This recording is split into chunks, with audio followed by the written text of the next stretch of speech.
तस्यै नमः इदमिदं भूय एवास्तु भूयः। ॐ केशवाय नमः। ॐ नारायणाय नमः। ॐ माधवाय नमः। ॐ गोविन्दाय नमः। ॐ विष्णवे नमः। ॐ मधुसूदनाय नमः। ॐ त्रिविक्रमाय नमः। ॐ वामनाय नमः। ॐ श्रीधराय नमः। ॐ ऋषिकेशाय नमः। ॐ पद्मनाभाय नमः। ॐ दामोदराय नमः। ॐ संकर्षणाय नमः। ॐ वासुदेवाय नमः। ॐ प्रद्युम्नाय नमः। ॐ अनिरुद्धाय नमः। ॐ पुरुषोत्तमाय नमः। ॐ अधोक्षजाय नमः। ॐ नारसिंहाय नमः। ॐ अच्युताय नमः। ॐ जनार्दनाय नमः। ॐ उपेन्द्राय नमः। ॐ हरये नमः। ॐ श्रीकृष्णाय नमः।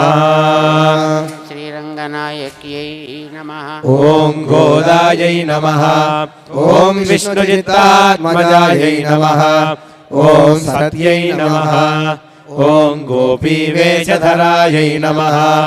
ॐ देव्यै नमः। ॐ भूसुतायै नमः। ॐ भोगशालिन्यै नमः। ॐ तुलसीकाननोद्भूतायै नमः। ॐ श्रियै नमः। ॐ धन्विपुरवासिन्यै नमः। ॐ भट्टनाथप्रियकर्यै नमः। ॐ श्रीकृष्णहितभोगिन्यै नमः। ॐ आमुक्तमाल्यदायै नमः। ॐ बालायै नमः। ॐ रङ्गनाथप्रियायै नमः। ॐ परायै नमः। ॐ विश्वम्भरायै नमः। ॐ कलालापायै नमः। ॐ यतिराजसहोदर्यै नमः। ॐ कृष्णानुरक्तायै नमः। ॐ सुभगायै नमः। ॐ सुलभश्रियै नमः। ॐ सलक्षणायै नमः। ॐ लक्ष्मीप्रियसख्यै नमः। ॐ श्यामायै नमः। ॐ दयाञ्चितदृगञ्जलायै नमः। ॐ फल्गुण्याविर्भवायै नमः। ॐ रम्यायै नमः। ॐ धनुर्मासकृतव्रतायै नमः। ॐ चम्पकाशोकपुन्नागमालतीविलसत्कजायै नमः। ॐ नागारत्रयसम्पन्नायै नमः। ॐ नारायणसमाश्रितायै नमः। ॐ श्रीमदष्टाक्षरी मन्त्रराजस्थितमनोरथायै नमः। ॐ मोक्षप्रदाननिपुणायै नमः। ॐ मन्त्ररत्नाधिदेवतायै नमः।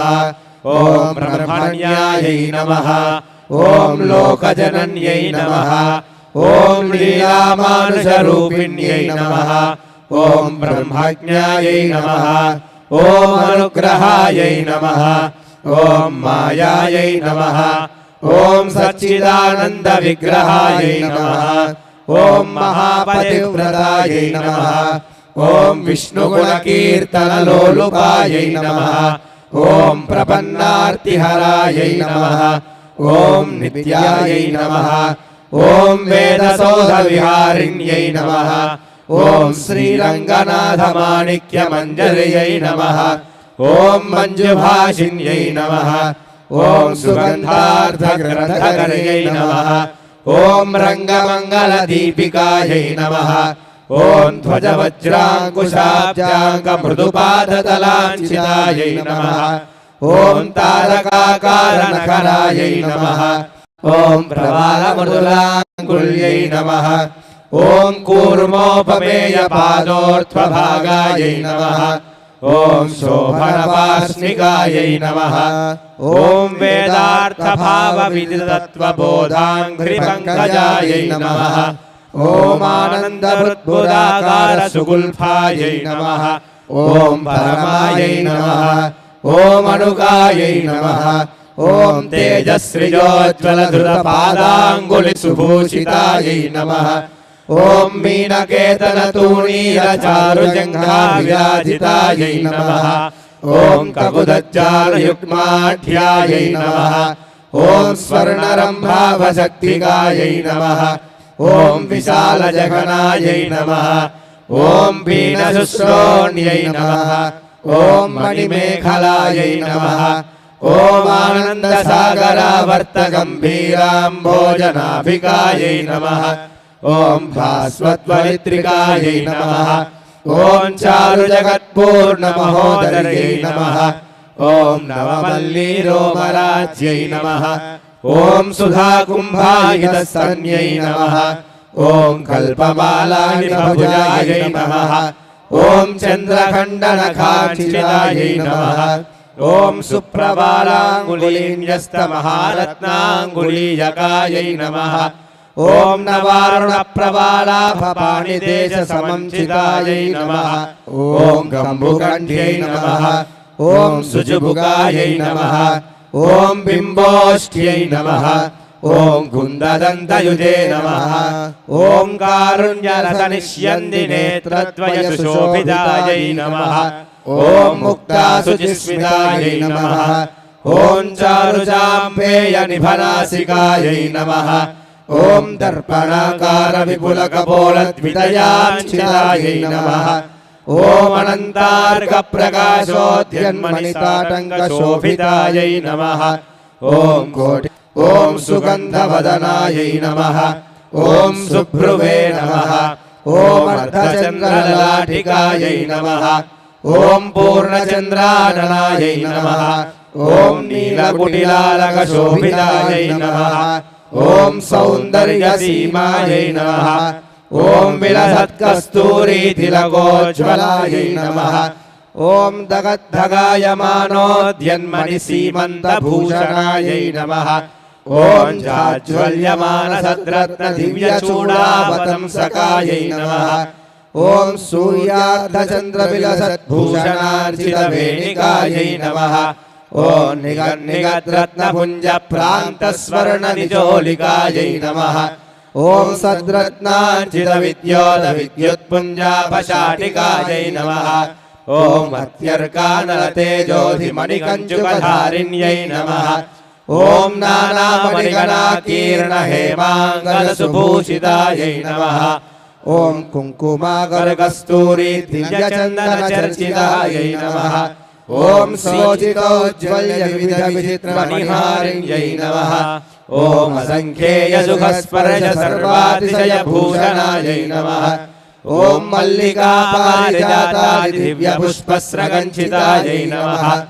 ॐ श्रीरङ्गनिलयायै नमः ॐ पूज्यायै नमः ॐ दिव्यदेशसुशोभितायै नमः ॐ श्रीरङ्गनायक्यै नमः ॐ श्रीमहालक्ष्म्यै नमः ॐ श्रीदेव्यै नमः ॐ श्रीभूदेव्यै नमः ॐ श्रीनीलादेव्यै नमः ॐ श्रीगोदादेव्यै नमः முனிவர் தும்பொரு நாரதர் புகுந்ததறிவரோ தோன்றியைரவியம் துலங்கதை பரப்பி அம்பரதலத்துகின்றகல்கின்றதிருள் போய் அரங்கத்தம்மா பள்ளியரும் தருளாயே வேதமில் தன்னுமய கம்மத்தளியார் குழல் முழவ மோடி செதிசை கெழுமி கீதங்கள் பாடினர் கிண்ணரர் கருடர்கள் கந்தருவரவர் கங்குடுலெல்லாம் மாதவர் வானவர் சாரணறியாக்கர் சித்தரும் மயங்கினர் திருவடி தொழுவான் ஆதலிலவர் கொண்டாலோ தக்கமருளா அரங்கத்தம்மா பள்ளியரும் தருளாயே வேதமில் தன்னுமய கம்மத்தளியார் குழல் முழவ மோடி செதிசை கெழுமி கீதங்கள் பாடினர் கிண்ணரர் கருடர்கள் கந்தருவரவர் கங்குளுலெல்லாம் மாதவர் வானவர் சாரணறியாக்கர் சித்தரும் மயங்கினர் திருவடி தொழுவான் ஆதலிலவர் குணாலோ லக்கமருளா அரங்கத்தம்மா பள்ளியரும் தருளாயே கடிமலர் கமலங்கள் மலர்ந்தன இவையோ கதிரவன் கனகடல் முளைத்தன இவனோ துடியிடையார் சிறுகுழல் பிழிந்துதறி துகிலெடுத்தேரினர் சூழ் புனலரங்கா துடையத்துலவும் கூடையும் பொழிந்து தோன்றியதோல் தொண்டரடிப்பொடி என்னும் மணியனை அழியனென்றருளி உன்னடியார் கால் படுத்தாய் பள்ளி அருந்தருளாயே. மலர் கமலங்கள் மலர்ந்தன இவையோ கதிரவன் கனகடல் முளைத்தன இவனோ துடியிடையார் சிறுகுழல் விழுந்துதறி துகிலெடுத்தேரினர் தோற்பு நலரங்கா துடையத்துலவும் கூடையும் பொழிந்து தோன்றியதோல் தொண்டரடிப்பொடி என்னும் மணியனை அழியனென்றருளி உன்னடியார் கால் படுத்தாய் பள்ளி அருந்தருளாயே.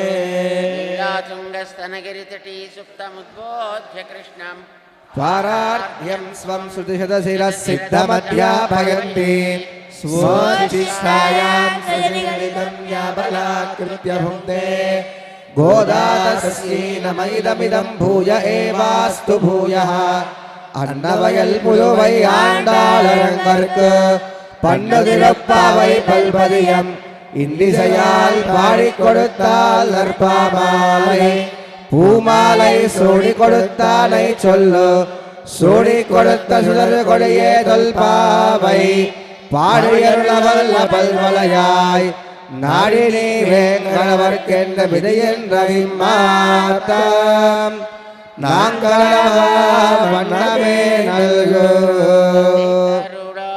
திங்கள் மதி நிறைந்த நன்னாளால் நீராடப் போதுவீர் போதுமினோ நேரிழையீர் சீர் மல்குமாய்ப்பாடி செல்வச் சிறுமீர்கள் கூர்வேல் கொழுந்தொழில் அந்தந்த கோபன் குமரன் ஏரார்ந்த கண்ணிய சோத இளம் சிங்கம் கார்மேனிச் செங்கண் கதிர்மதியம் போல் முகத்தான் நாராயணனே நமக்கே பறை தருவார் பாரோர் புகழப் படிந்தேலோரெம்பாவாய்.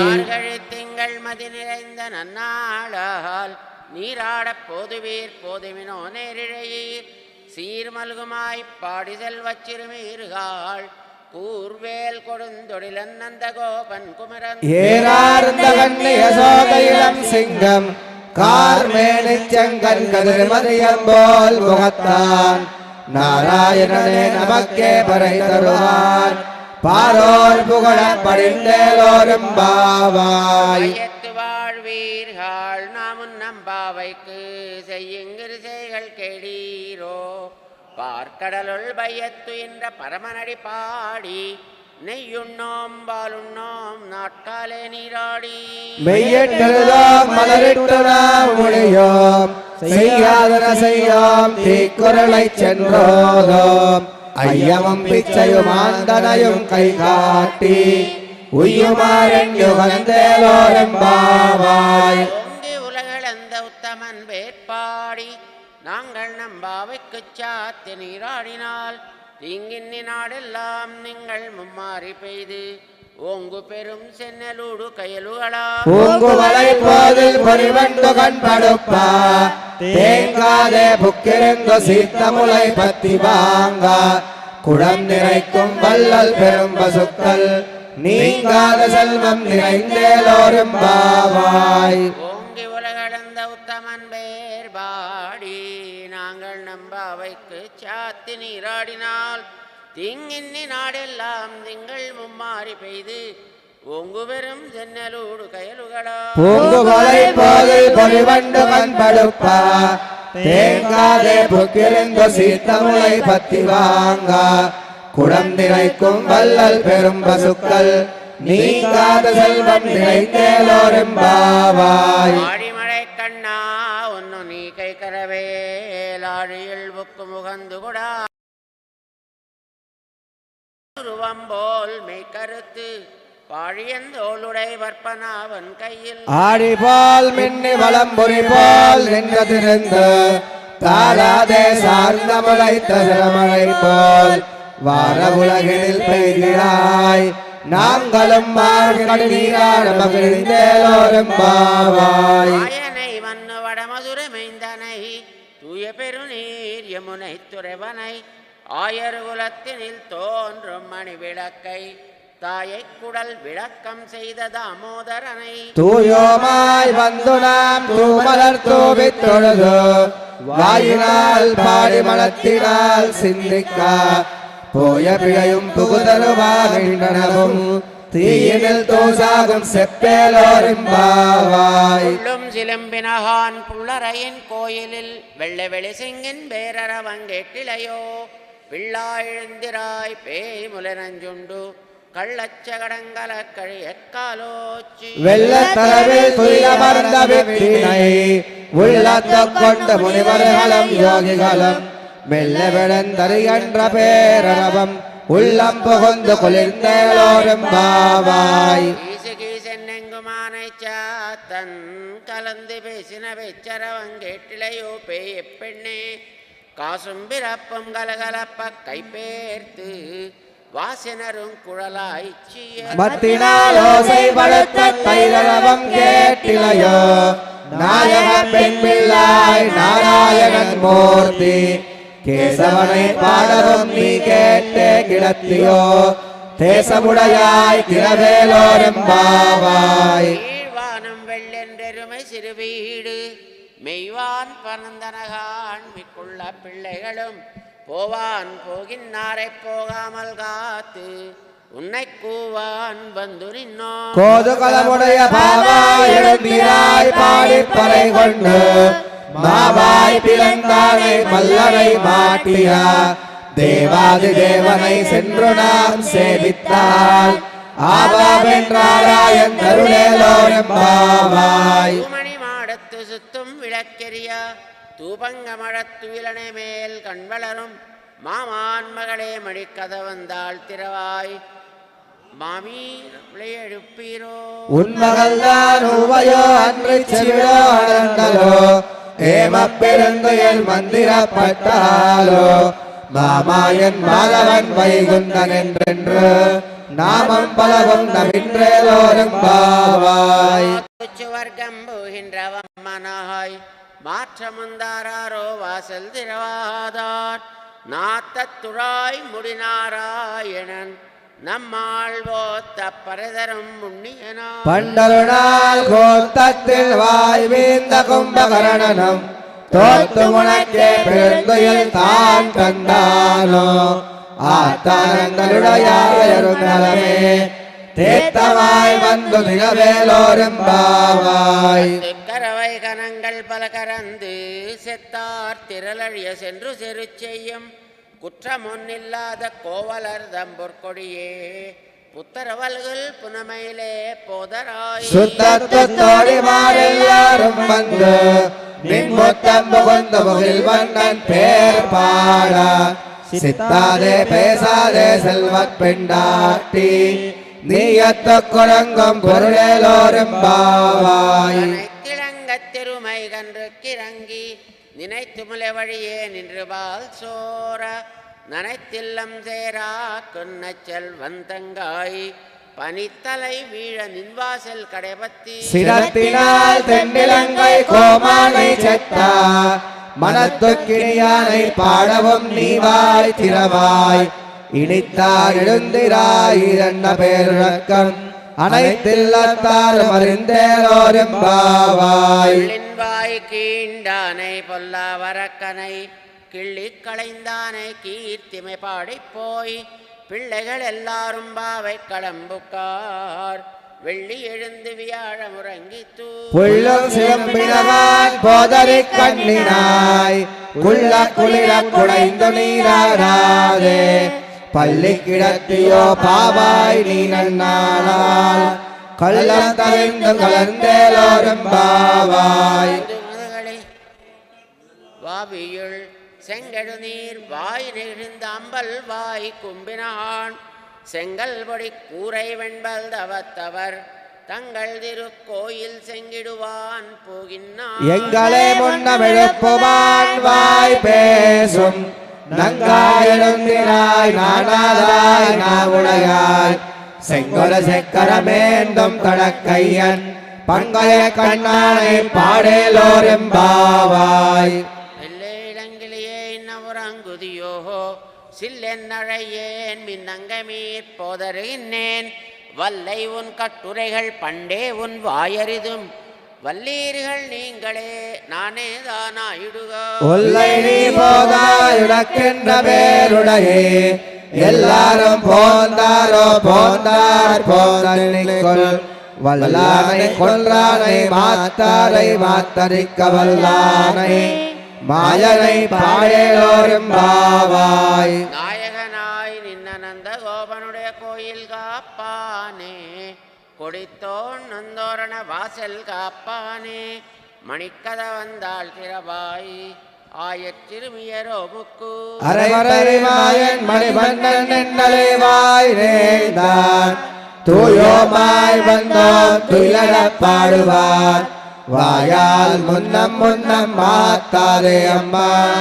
நீனே சிலை கலவம் நீ கேளோரும் பாவாய் பரமே தண்ணீரே சோறு நாயகனாய் நின்னநந்த கோபன் கோயில் காப்பானே கொடித்தோன் நந்தோரண வாசல் காப்பானே மணிக்கத வந்தாள் திரவாய் ஆயர் சிறுமியரோ முக்கு அரைமறை மாயன் மணிவண்ணன் நின்றலை வாய் நேர்ந்தான் தூயோமாய் வந்தோம் துயிலட பாடுவார் வாயால் முன்னம் முன்னம் மாத்தாதே அம்மா நீனே சிலை கலவம் நீ கேளோரும் பாவாய் பரமே தண்ணீரே சோரே அறம் செய்யும் எம்பெருமான் வந்த கோபாலா எழுந்திராய் கொம்பனார்க்கெல்லாம் கொழுந்தே குலவிளக்கே எம்பெருமாட்டிய சோதா அறிவுராய் அம்பரமூடத்தோங்கி வளர்ந்த உம்பர் கோமானே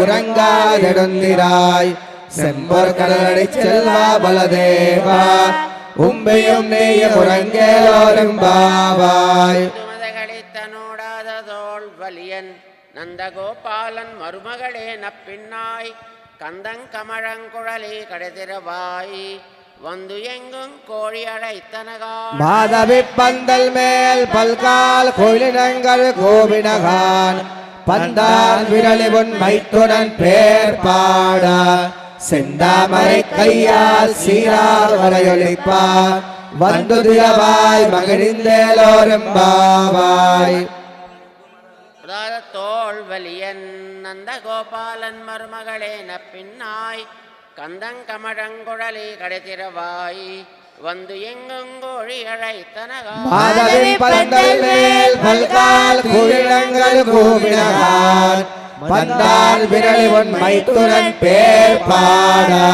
செந்தாமரை கையால் சீரார் வரையொழிப்பார் வந்து திரவாய் மகிழ்ந்தேலோரும் பாவாய் கோட்டுக்கால் கட்டில் மேல் மெத்தென்ன பஞ்சசயனத்தின் மேலேறி கொத்தலர் பூங்குழல் நப்பின்னை கொங்கை மேல் வைத்து கிடந்த மலர் மார்பா வாய்த்திரவாய் மைத்தரன் கண்ணினாய் நீயுன் மகாலனை எத்தனை போதம் துயிலடவனுடாய்கான் எத்தனையிலும் திருவாத்தகில்லாயால் தத்துவமன்று தகவேலோரும் பாவாய் பத்து மூவர மரர்க்கு முந்தென்ன கப்பந்த வெற்கங்களியே துயிலழாய் செப்பமுடையாய் திரளுடையாய் செத்தார்க்கு வெப்பங்கொடுக்கும் விமலா துயிலழாய் செப்பென்ன மென்முலை செவ்வாய் சிறுமரங்கள் நப்பின்னை நங்காய் திருவே துயிலடாய்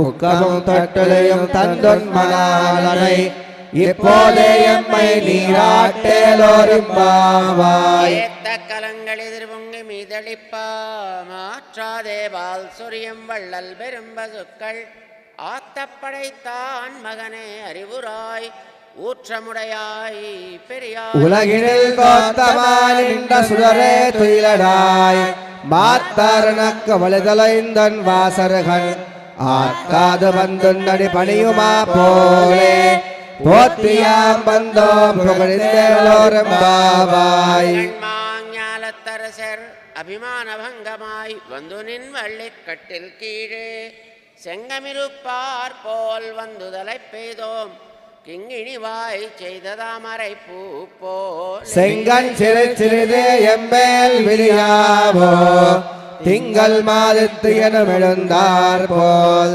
அங்கனிரண்டும் கொண்டெங்கள் மேல் நோக்குதியேல் எங்கள் மேல் சாபமிழிந்தேலோரும் பாவாய் ஆரிமலை முழஞ்சில் மண்ணி கிடந்துறங்கும் சீரிய சிங்கம் அறிவுத்துத்தி விழித்து வெறிமயர் பொங்க வெப்பாடும் வெந்துதறி மூறி நிமிர்ந்து முழங்கி புறப்பட்டு போதருமா போலே நீ பூவை பூவண்ணா உன் கோயில் நின்றே போந்தருளே கோப்புடைய சீரிய சிங்காசனத்திலிருந்து யாம் வந்த காரியமாராயன் தருளேலோரும் பாவாய் ஆரிமலை முழஞ்சில் மண்ணி கிடந்துறங்கும் சீரிய சிங்கம் அறிவுத்துத்தி விழித்து வெறிமயர் பொங்க வெப்பாடும் வெந்துதறி மூறி நிமிர்ந்து முழங்கி புறப்பட்டு போதருமா போலே நீ பூவை பூவண்ணா உன் கோயில் நின்றே போந்தருளே கோப்புடைய சீரிய சிங்காசனத்திலிருந்து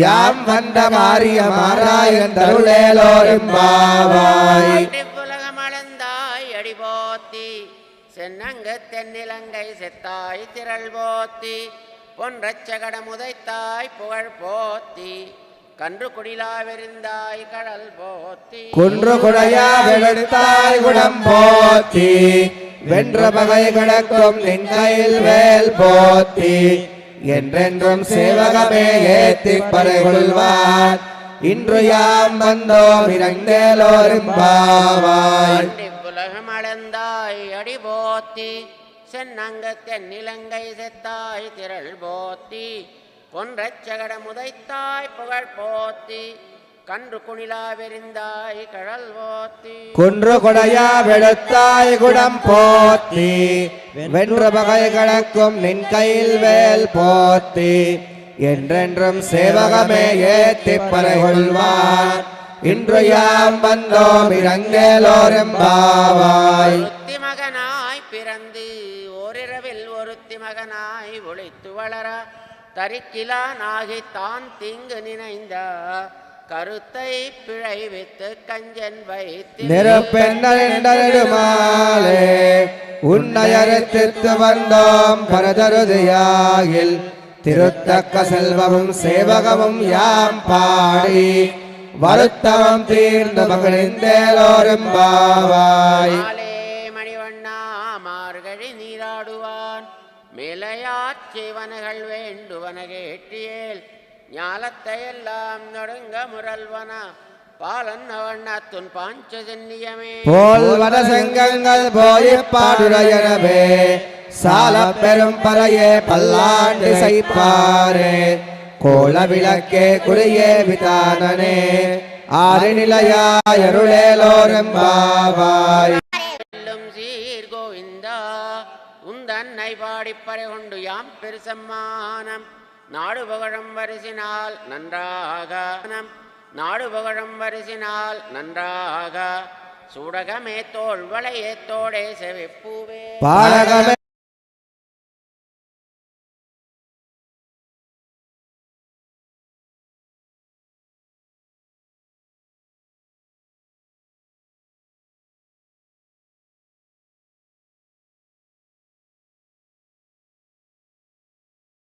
பிறவி பெருந்தனை புண்ணியம் யாமுடையோம் குறைவொன்றும் இல்லாத கோவிந்தா உந்தன்னோடுவேல் நமக்கிங்கொழிக்க முடியாது அறியாத பிள்ளைகளோ அன்பினால் உந்தன்னை சிறு பேரனைத்தனவம் சீரியருளாதே இறைவாணி தாராய் பறையேலோரும் பாவாய் சென்ன கானம் சேருந்துன்போ மறி ஒன்றுமில்லாத வாய்க்குலத்து உந்தன்னை பிறவி பெருந்தனை புண்ணியம் யாமுடையோம் குறைவொன்றுமில்லாத கோவிந்தா உந்தன்னோடுவேல் நமக்கிங்கொழிக்க முடியாது அறியாத பிள்ளைகளோ அன்பினால் உந்தன்னை சிறு பேரனைத்தனவம் சீரியருளாதே இறைவா நீ தாராய் பறை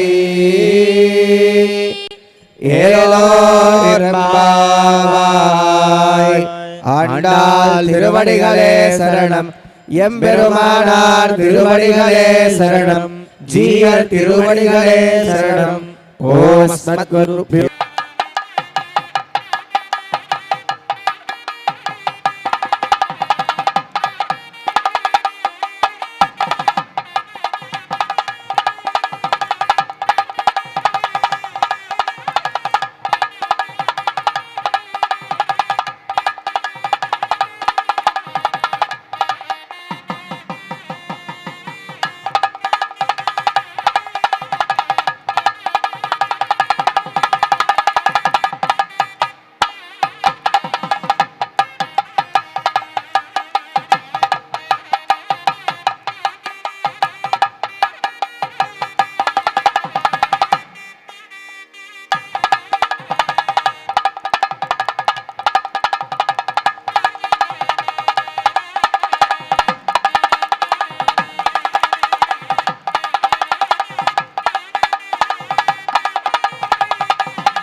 श्रीमन्नारायण जय श्रीमन्नारायण जय श्रीमन्नारायण जय श्रीमन्नारायण जय श्रीमन्नारायण जय श्रीमन्नारायण।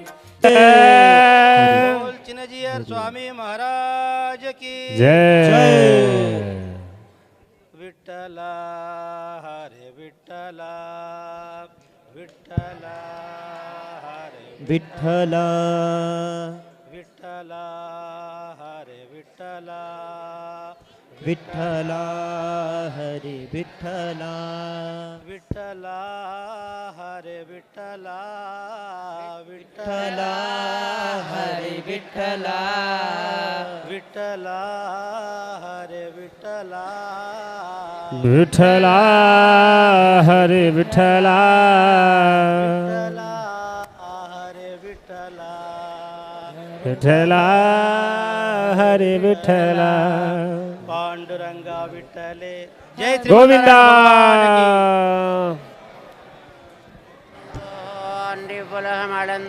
அடி போத்தி சென்னங்கு தென்னிலங்கை செத்தாய் திரள் போத்தி பொன்றச்ச கடமுதைத்தாய் புகழ் போத்தி கன்று குடிலா வெறிந்தாய் கடல் போத்தி குன்று குடையாய் எடுத்தாய் குடம்போத்தி வென்று பகை கெடுக்கும் நின் கையில் வேல் போத்தி என்னென்னும் சேவகமே ஏத்தி பறைகொள்வான் இன்னியாம் வந்தோம் இறங்கேலோரெம்பாவாய் லக்ஷ்மீ சரணலாட்சாங்க சாட்சி ஸ்ரீவத்சவக்ரசே க்ஷேமங்கராய சர்வேஷாம் ஸ்ரீரங்கேசாய மங்களம் ஸ்ரீயக்காந்தாய கல்யாண நிதயே நிதயேர்த்தினாம் ஸ்ரீவேங்கடநிவாசாய ஸ்ரீனிவாசாய மங்களம் अस्तु श्रीस्तनकस्तूरी वासनावासितोरसे श्रीहस्तगिरिनादाय देवराजाय मङ्गलम् कमलाकुचकस्तूरी कर्दमाङ्कितवक्रसे यादवाद्रिनिवासाय सम्पत्पुत्राय मङ्गलम् नीलाचलनिवासाय नित्याय परमात्मने सुभद्रा प्राणनादाय श्रीजगन्नाथाय मङ्गलम् स्वोच्छिष्टमालिका बन्धगन्धबन्धुरजिष्णवे विष्णुजित्ततनुजायै गोदायै नित्यमङ्गलम् श्रीनगर्यां महापुर्यां ताम्रवर्ण्युत्तरे जडे श्रीरिङ्गिणी मूलधाम्ने शिरहोपाय मङ्गलम् शेषो वा सैन्यनाथो वा श्रीपतिर्वेदि सात्विकैः विदर्भ्याय महाप्राज्ञैर्भाष्यकाराय मङ्गलम् तुलामूलावतीर्णाय तोषिताखिलसूरये सौम्यजामातृमुनये सायास्तु मङ्गलम् मङ्गलाशासनपरैर्मदाचार्य पुरोगमैः सर्वैश्च पूर्वैराचार्यैः सत्कृतायास्तु मङ्गलम् परगं सदा पश्यन्ति सूर्यः दिवीव चक्षुरानलम् तद्विप्रासो विपन्यवो जागृहासस्सविन्धरे विष्णो यत्परमं पदम् पर्याप्यानन्तरागाय सर्वस्तामातिरात्रमुत्तममहर्भवति सर्वस्याप्त्यै सर्वस्य जित्यै सर्वमेव तेनाप्नोति सर्वं जयति ॐ नारायणाय विद्महे वासुदेवाय धीमहि तन्नो विष्णुः प्रचोदयात् ॐ महादेव्यै च विद्महे विष्णुपत्न्यै च धीमहि तन्नो लक्ष्मी प्रचोदयात् சதித்தருளா சிறுகாலே வந்துன்னைச்சே வித்து உன்பொத்தாமரையடியே போத்தும் பொருள் கேளாய் பெத்தம்மே துண்ணங்குலத்தில் பிறந்து நீ குத்தேவலங்களை கொள்ளாமல் போகாது இத்தை வரைகொள்வான் கோவிந்தா இத்தை குதிரேர் பிளவைக்கும் உன்னோடு தோமையாவோ உனக்கே நாமாச் செய்வோம் மத்தை நங்காமங்கள் மாத்தேலோரிம்பாவாய் திருகாலே வந்துன்னை சேவித்து உன்பொத்தாமரையடியே போத்தும் வருள் கேளாய் வெத்தம்மே துண்ணங்குலத்தில் பிறந்து நீ குத்தேவலங்களை கொள்ளாமல் போகாது இத்தை கரைகள் நின்று கோவிந்தா இத்தை குமேரே இளமைக்கும் குந்தன்னோடு தோமையாவோ முலக்கேளாமாச் செய்வோம் மத்தே நங்காமங்கள் மாத்தேலோரிம்பாவாய் கடல் கடைந்த மாதவனை கேசவனை திங்கள் திருமுகத்து செய்ழையார் சென்னிரஞ்சி அங்கப்பறை கொண்டவாத்தை அணிபுதுவை பைங்கமல தண்டெறியல் வட்டர் பிரான் கோதை சொன்னான் செங்கத்தமிழ் மாலை 30 தப்பாமே இங்கே பரசுரைப்பார் 2 மால் வரைத்தோன் செங்கல் திருமகத்து செல்வத் திருமாலால் எங்கும் திருவருள் பெற்று எம்பொருவரம்பாவாய் கடல் கடைந்த மாதவனை கேசவனை திங்கள் திருமுகத்து சேழையார் சென்னிரஞ்சி அங்கப்பறை கொண்டவாத்தை அணிபுதுவை பைங்கமல தண்டெறியல் வட்டர் விரான் கோதை சொன்னான் செங்கத்தமிழ் மாலை 30 தப்பாமே இங்கே பரசுரைப்பார் 2 மால் வரைத்தோன் செங்கல் திருமகத்து செல்வத் திருமாலால் எங்கும் திருவருள் பெற்று இம்முருவரம்பாவாய்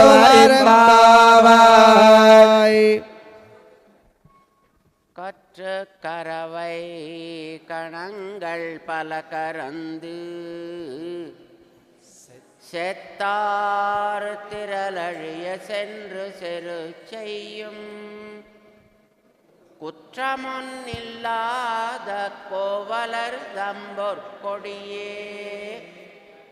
புத்தருவல்கள் புனமையிலே போதராய் சுத்தத்து தோழிமாரெல்லாரும்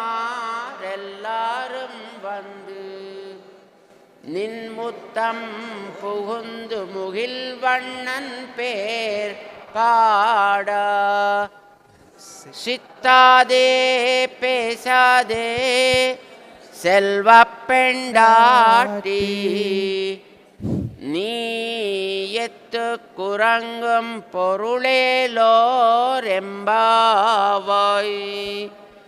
நீளாதுங்கஸ்தனகிரிதட்டி சுப்தமுத்போத்ய கிருஷ்ணம் பாரார்யம் ஸ்வம் சுசிரசிரசித்தமத்யாபயந்தி स्वोच्छिष्टायां सृजनिगलितं या बलात्कृत्य भुङ्क्ते गोदानस्यै नमैदमिदं भूय एवास्तुभ्यः कर्कडे पूर्वफल्गुन्यां तुलसी काननोद्भवां पाण्ड्ये विश्वम्भरां गोदां वन्दे श्रीरङ्गनायकी கோதை பிறந்தவூர் கோவிந்தன் வாரோர் சோதிமணிவாரன் தோன்றுமோர் நீதியார் நல்ல பக்தல்வான்மோர் நான் மலைகளோதுமோர் வில்லிபுத்தோர் வேதக்கோரோர் பாதகங்கள் தீர்க்கும் பரமனடி காட்டும் வேதமனைத்துக்கும் வித்தாகும் கோதை தமிழை 5 மணியாத மாரியாரை வையான் சுமபதம் जय श्रीमन नारायण। जय श्रीमन नारायण। आज 11वां पासुर का अनुसंधान करेंगे। ஆண்டாள் திருவடிகளே சரணம்। ஆண்டாள் திருவடிகளே சரணம்। கற்றுக்கரவை கற்றுக்கரவை கணங்கள் கணங்கள் பல கரந்து பல கரந்து செத்தார் செத்தார் திரளழியா திரளழியா சென்று செரு செய்யும் சென்று செருச்செய்யும் குற்றமொன்னில்லாத குற்றமொன்றில்லாத கோவலர்தம் கோவலர்தம் பொற்கொடியே பொற்கொடியே புத்தருவல்குல் தரவர்கள் புனமயிலே புனமயிலே போதராய் போதராய் சுத்தத்து தோழிமார் சுத்தத்தோழிமார்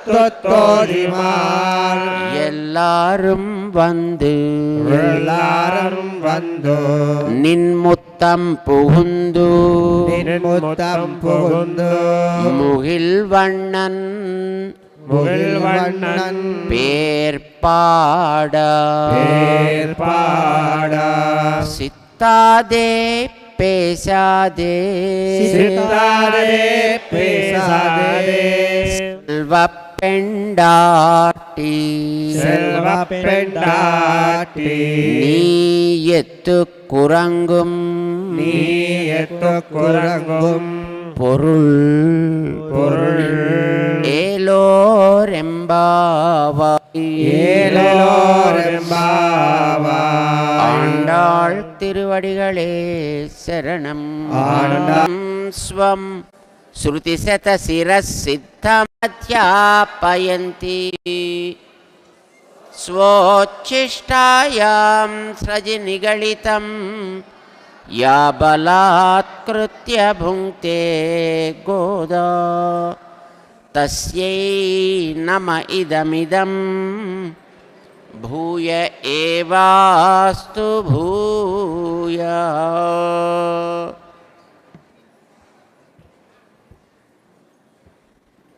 జై శ్రీమన్నారాయణ. ప్రియ భగవద్బంధువులారా, ధనుర్మాస మహోత్సవంలో ఈరోజు ఆండాళ్ 6వ గోపికని మేల్కొలిపే రోజు. ఇంతవరకు 5 గోపికల్ని మేల్కొల్పింది. సుమారుగా 10 మంది గోపికలు కాస్త గోష్ఠిలో చేరకుండా వారి వారి భవనాలకి పరిమితమై ఉంటే గోదాదేవి వారందరినీ కూడా తనతో పాటు చేర్చుకుని శ్రీకృష్ణ సన్నిధానానికి చేరాలి అనే ఆశతో చేరకుండా అక్కడక్కడ ఉండిపోయినటువంటి గోపికల్ని ఒక్కొక్కరిని మేల్కొల్పుతూ తమతో పాటు చేర్చుకుంటూ ముందుకి సాగుతుంది. ఇది ఒక అందమైనటువంటి ప్రక్రియ. ఈ ప్రక్రియతో పాటు బాగుపడదలిచినటువంటి ఒక జీవుడు, ఒక ముముక్షు, ఒక భక్తుడు తనకి కలగవలసినటువంటి జ్ఞాన వికాసానికి ఎలాంటి మహనీయుల యొక్క సాంగత్యం, ఎలాంటి మహనీయుల యొక్క సహవాసం తనలో ఒక పూర్ణతని కలిగిస్తుంది అనేది మనకి తెలియచేస్తూ ఒక్కొక్క గోపికని మేల్కొల్పేటప్పుడు ఒక్కొక్క రకమైనటువంటి యోగ్యత కలిగిన వ్యక్తిత్వాలని మనకి పరిచయం చేస్తుంది. అలా 10 మేల్కొల్పుతుంది గోదాదేవి. అందులో నిన్నటిదాకా ఒక 5 లేపడం జరిగింది. గోదాదేవి అందించినటువంటి తిరుప్పావైని 5 పాటలు ఒక్కొక్క సమూహంగా ఒక్కొక్క ప్యాకేజ్ అట్లా మనం భావించాలి అని మన పెద్దల యొక్క ఆశయం.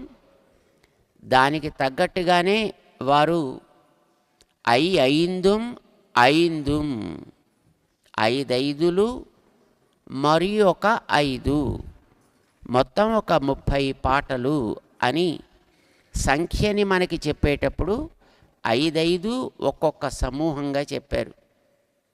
అందులో ఒక్కొక్క 5లో ఒక్కొక్క విలక్షణమైన విషయాన్ని గోదాదేవి మనకి ఇస్తుందన్నమాట. అట్లా మొదటి 5లో భగవత్తత్వాన్ని చెబితే, రెండవ 5లో ఆ భగవత్తత్వాన్ని మనకి తెలియచెప్పే మహనీయుల యొక్క ఉపదేశ ప్రభావాన్ని చెబితే, మూడవ 5లో అంటే ఈవేళ నుంచి జరిగేటటువంటి పాటలలో దాన్ని మననం చేసే మనలో ఉండే ఒక వికాసాన్ని వివరిస్తుంది. ఓ 5 పాటల్లో 5 గోపికల్ని లేపే ఒక వ్యాజంతో ఆ గోపికల యొక్క అనుగ్రహాన్ని ప్రార్థన చేసే ఒక ప్రక్రియలో జ్ఞానులైనటువంటి మహనీయుల యొక్క ఉపదేశ ప్రభావం చేత మనలో కలిగే ఒక వికాసం ఇలా ఉంటుంది అనేది మనకి గోదాదేవి చూపిస్తుంది. దాన్ని మనం తెలుసుకునే ప్రయత్నం చేస్తున్నాం. అందులో ఈవేల్టి గోపిక పరమ విలక్షణమైనటువంటి గోపిక.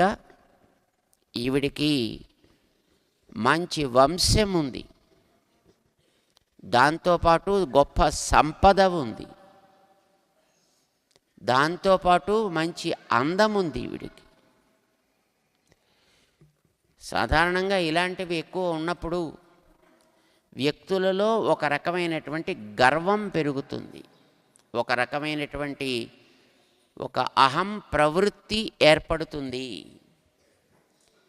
లోకంలో ఇలాంటివి ఒక్కొక్కటి ఏకైకమపి అనర్థాయ, ఒక్కొక్కటున్నా చాలు వ్యక్తి పతనం కావటానికి.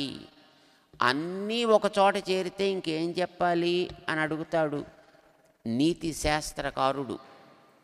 ఏమేమిటవి? యవ్వనం, మంచి వయస్సుంటే ఓ సరిలేరు నాకెవ్వరు అనాలనిపిస్తుంది. ధన సంపత్తి, పైసలు కాస్త ఎక్కువైతే కళ్ళు కూడా పైకెక్కుతూ ఉంటాయి. ప్రభుత్వం, వాడికి ఇంకా పదవి కూడా ఏదో ఓ చిన్న సర్పంచ్ లాంటి పదవి వచ్చినా ఆ పదవితోటి వ్యక్తిలో గర్వం కూడా పెరుగుతూ ఉంటుంది. దాంతోపాటు వాడికి కాస్త మూర్ఖత కూడా ఉన్నట్టయితే ఇంకా మరేం చెప్పాలి కనుక. ఇందులో ఏకైకమప్యనర్థాయ, ఒక్కొక్కటి చాలు వ్యక్తి యొక్క పతనానికి. 4 కలిసి ఇక ఒక చోట ఉన్నాయని అనుకోండి, ఇంకా ఆ వ్యక్తి ఎంత బుద్ధిమంతుల్లో ఉంటాడో మనం ఊహించవచ్చును. ఈవేల్టి గోపికలో మంచి యవ్వనం ఉంది, ధన సంపత్తి ఉంది, వంశపు గౌరవం, ఆభిజాత్యము అని అంటారు దాన్ని. మంచి వెనకాతల ఒక గౌరవప్రదమైనటువంటి వంశం కనుక వెనకాతల ఉన్నట్టయితే దానికి ఆభిజాత్యం అని పేరు. వాళ్లతో పాటు కొంత బంధువర్గం లాంటిది వెనకాతల ఒక పెద్ద గుంపు ఉన్నట్టయితే ఆ వ్యక్తికి ఉండేటటువంటి ఒక మిడిసిపాటు తనం ఇంకొక విలక్షణంగా ఉంటుంది. ఈ గోపికకి ఆ 3 ఉన్నాయి ఈవేళ. అలాంటి గోపిక దగ్గరికి వచ్చారు మనవాళ్ళు. వీటిని చూసుకుని ఆవిడ, నేను వెళ్ళడం ఏమిటి కనుక, నేను వెళ్ళి కృష్ణుడి దగ్గర ప్రార్థన చేయడం ఏమిటి కనుక, కావాలంటే ఆయనే రావాలి అన్న ఒక భావంలో ఉందన్నమాట. అంత కాస్త ఆభిజాత్యంతో ఉంది ఆ లోపల ఉండేటువంటి ఆవిడ అని మన వాళ్ళు బయట వాళ్ళు అనుకుంటారు. ఆవిడలో ఉండే ఒక్కొక్క యోగ్యతని చెబుతారు మనకి పాసురంలో. నిజానికి ఇవన్నీ మనకి ఉపకారం కోసం, సమాజం కోసం ఉపయోగపడాలి. వ్యక్తిలో బలం ఉంటే బలహీనుడికి ఉపకారం చేయడానికి పనికి రావాలి. ధనం ఉంటే ధనం లేనివాడికి సహాయం చేయడానికి పనికి రావాలి. విద్య ఉంటే నిరక్షరాస్యుడు ఎవడైనా ఉన్నట్టయితే వాడిని విద్యావంతుణ్ణి చేయడానికి ఉపయోగపడాలి. సాధారణంగా వ్యక్తిలో ఉండేటటువంటి యోగ్యతలు పదుగురికి ఉపకరించడానికి అవి వాడాలి అనేది ఒక నియమం. అలా వాడితే ఆ వ్యక్తి సమాజంలో గౌరవాన్ని పొందగలుగుతాడు. అప్పుడు అవి ఆయనలో సమాజానికి ఉపకరించేట్టు ఉన్నాయి అని అంటే వాటిని ఆయన క్రమబద్ధం చేసుకుంటున్నాడు అన్నమాట. అప్పుడు వాటిని దమములు అని అంటారు. దమం. కానీ అదే విపరీతంగా ఉపయోగపడితే, అంటే పదుగురికి తానేదో ఒక ఉపకారకుడుగా ఉండాల్సినటువంటి స్థితి మారి 10 మంది నుంచి తానే తన ఏదో ఒక గౌరవాన్ని ఒక గొప్పతనాన్ని ఆశించే స్థితి ఏర్పడితే వాటికి తిరగబడుతుంది అంటారు. దమము తిరగబడితే, దమ అనేది తిరగబడితే మద అవుతుందన్నమాట. మామూలు వాళ్ళ విషయంలో అవి మదాలుగా ఉంటాయి. బుద్ధిమంతుల విషయంలో అవి దమములుగా ఉంటాయి. అంటే వాటిని వాళ్ళు కంట్రోల్ చేసి తద్వారా 10 మంది యొక్క అభిమానాన్ని పొందగలుగుతారు, మంచితనాన్ని ఆర్జించగలుగుతారు అన్నమాట. ఈవేళటి గోపికలో ఈ 3 యోగ్యతలు ఉన్నాయి. మంచి వంశం ఉంది, చక్కటి యవ్వనం ఉంది, దాంతోపాటు అందం కూడా ఉంది ఈవిడికి. వీటిని చూసుకుని ఈవిడ గర్వపడుతూ మిగతా వాళ్ళతో వచ్చి చేరకుండా వాళ్ళే నా దగ్గరికి రావాలి, నేను కృష్ణుడి దగ్గరికి వెళ్ళేది, ఆయనే నా దగ్గరికి రావాలి కావాలంటే అనే స్థితిలో బహుశా ఆవిడ ఉండి ఉంటుంది అని అనుకుంటూ మన వాళ్ళు ఆ ఇంటి దగ్గరికి వచ్చి గోపబాలిక దగ్గరికి ఆ అమ్మాయి యొక్క ద్వారాన్ని తడుతూ మేల్కొలుపు పాడుతూ ఒక అద్భుతమైనటువంటి సన్నివేశాన్ని మనకి దర్శింపచేస్తున్నారు. ఆండాళ్ళ తల్లి దాన్ని మనకి చూపిస్తోంది. ఈవేళటి పాటలో వీళ్ళకు ఉండేటటువంటి పశు సంపద మొట్టమొదటి చెప్తున్నారు. ఎంత పశు సంపద ఉంది వీళ్ళకి లెక్క పెట్టలేము. ఎన్ని రకాల పశువులు ఉన్నాయి లెక్క పెట్టలేము. లెక్క పెట్టలేమంటే పోనీ ఇన్ని రకాల జాతులు, అది కూడా కష్టమేనండి. పోనీ ఇన్ని సమూహాలు, అది కూడా కష్టమేనండి. అవన్నీ ఎట్లాంటివి? ఇప్పుడు ఎక్కువ పశువులు ఉండేటటువంటి గోశాలలు మనం చూస్తూ ఉంటాం. కానీ ఆ గోశాలల్లో పాలిచ్చేవి చాలా కొద్దిగా ఉంటాయి. చాలా పశువులు ఉంటాయి, అది కేవలం రక్షణ కోసం మాత్రమే ఉంటాయి తప్ప పోషణకి పనికొచ్చేటట్లుగా అవి ఉండవు. కానీ గోపబాలిక ఇంట్లో ఉండేటువంటి పశువులు ప్రతిదీ కూడా ఇది కర్రవై, దానికి దూడలు ఉన్నాయి, ఇవి మంచి పాలు కూడా ఇస్తాయి. సాధారణంగా ఆవుల్లో 1, 2, 3 కాన్పుల దాకా పాలు బాగుంటాయిటండి. తర్వాత క్రమంగా తరుగుతూ ఉంటాయి అని అంటారు. గేదెలైతే మొదట కొంచెం ఉంటాయి, 2వ ఈత, 3వ ఈత, 4వ ఈత అవుతున్న కొద్దీ పాల యొక్క దిగుబడి పెరుగుతుంది. ఆవుకైతే ఒక 2, 3 దాకా పెరుగుతుంది. ఆ తర్వాత నుంచి క్రమంగా తరగడం ప్రారంభిస్తుంది అని అంటారు. ఇప్పుడు ఈవిడ ఇంట్లో ఉండేటటువంటి పశువులన్నీ కూడా కర్రవై అలాంటి పశువులండి. దూడలు కలిగిన పశువులు 1, 2 దూడలు మాత్రమే కలిగిన పశువులు కనుక మంచి పుష్కలంగా పాలని ఇవ్వగలవు. అసలు వాటి ఆకారం చూస్తే కూడా ఇవే దూడలా అన్నట్టు అనిపిస్తాయి. చేత వయస్సులో చిన్నవి కానీ చక్కగా పెరిగినవి, అవి బాగా పాలు ఇవ్వగలిగినవి, 1-2 దూడలు మాత్రమే కలిగినవి, అలాంటివి వీళ్ళింట్లో ఉన్నాయి.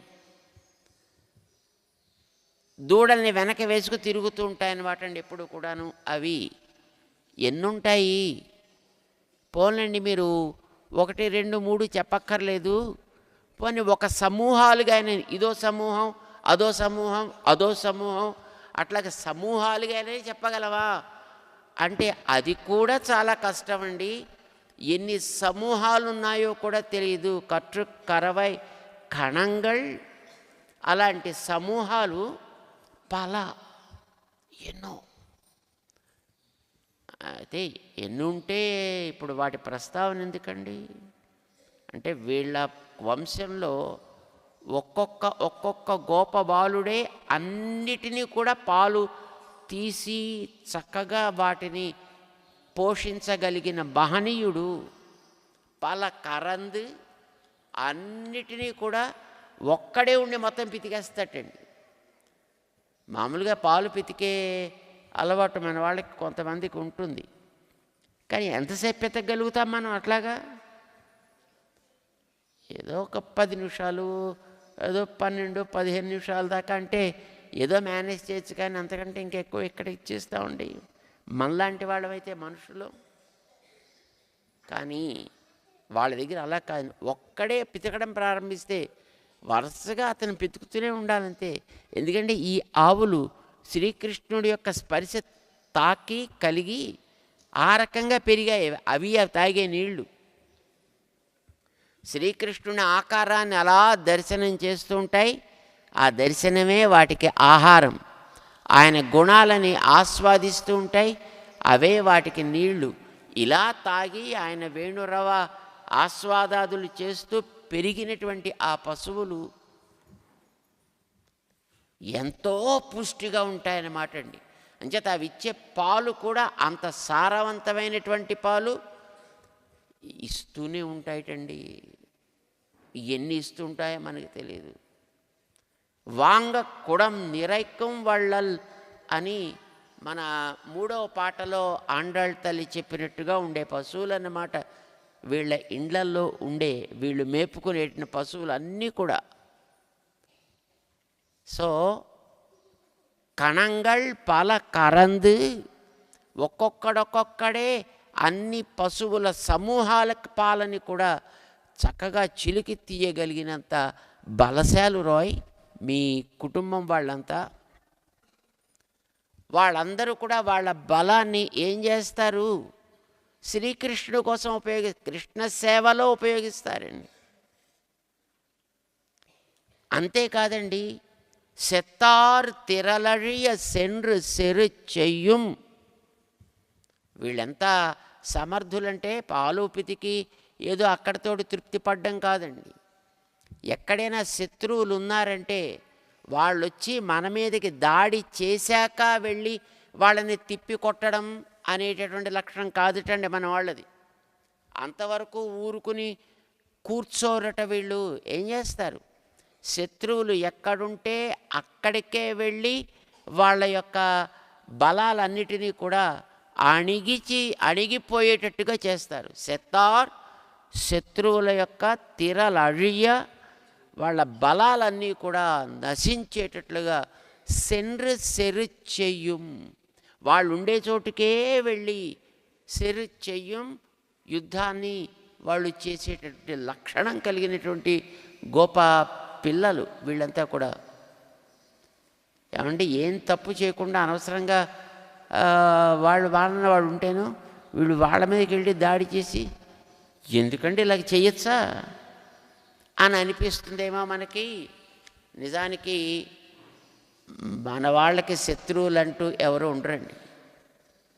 వీళ్ళకి శత్రువులు ఎవరు కాదు, కానీ కృష్ణుడు వీళ్ళకి ప్రేమాస్పదుడు కనుక కృష్ణుడికి ఎవరైనా శత్రువులుండి కృష్ణుడిని ఎవరైనా వేలెత్తి చూపించి కృష్ణుణ్ణి ఎవరైనప్పటికీ ఏదైనా చెయ్యాలి అని అనుకుంటే మాత్రం వాళ్ళు తమకి శత్రువులని భావించే లక్షణం.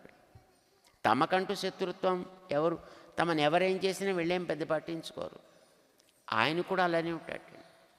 ఆయనకి ఎవరు శత్రువులు లేరు.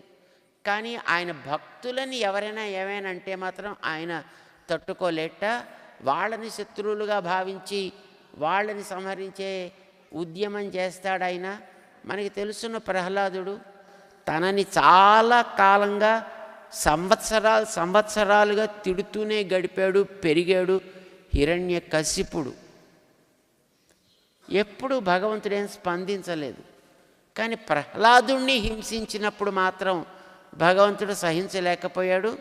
ఏదో ఒక రూపాన్ని ధరించి వీడాకడాలని అణచాలి అని అనుకుని నృసింహ రూపాన్ని ధరించి ఆవేళ వచ్చాడు ఆయన. తనకి శత్రువులని భక్తులకి శత్రువులే తనకి శత్రువులు. అలాగే భక్తులకి కూడా తమకంటూ ఎవరు శత్రువులని భావించరు. వీళ్ళు శత్రుత్వాన్ని ఎవరితోటి వీళ్ళు పెట్టుకోరు. కానీ భగవంతుణ్ణి ఎవరైనా ఏమైనా అంటే మాత్రం వాళ్ళని శత్రువులుగా భావిస్తారు. వాళ్ళని అణిచేటటువంటి ఉద్యమం చేస్తారు. ఇది వీళ్ళకుండే గొప్పతనం. వీళ్ళ దగ్గర పెరిగాడు కనుకనే కృష్ణుడు కూడా కొద్దో గొప్ప అట్లాంటి లక్షణం వచ్చింది. శత్రువుల దగ్గరికి వెళ్ళి కొట్టాడు ఆయన. ఎవరి దగ్గరికి? కంసుడు దగ్గరికి. కంసుడు తమ ఊరి మీదకి దాడికి వస్తే కంసుడితోటి పోరాడి కంస సంహారం చేయలే. ఏం చేశాడు ఈయన? కంసుడు ఉండే మధురా నగరానికే వెళ్ళి వాణ్ణి బయటికి లాగి అక్కడ కొట్టాడు. గుహలో ఉండేటటువంటి సింహం దగ్గరికి వెళ్ళి గుహలోంచి దాన్ని బయటికి లాగి పట్టుకొచ్చి సంహరించే వీరుడిలాగా మనవాడు ఆ వేళ కంసుణ్ణి ఆయన ఉండే చోటుకే వెళ్ళి అక్కడ సంహరించడం అనేది ఎలా వచ్చింది ఆయనలోనూ ఆ గొప్పతనం. వాళ్ళ వంశాల్లో ఉండేటటువంటి గొప్పతనం అది. దాన్ని మనవాడు నిరూపణ చేశాడు.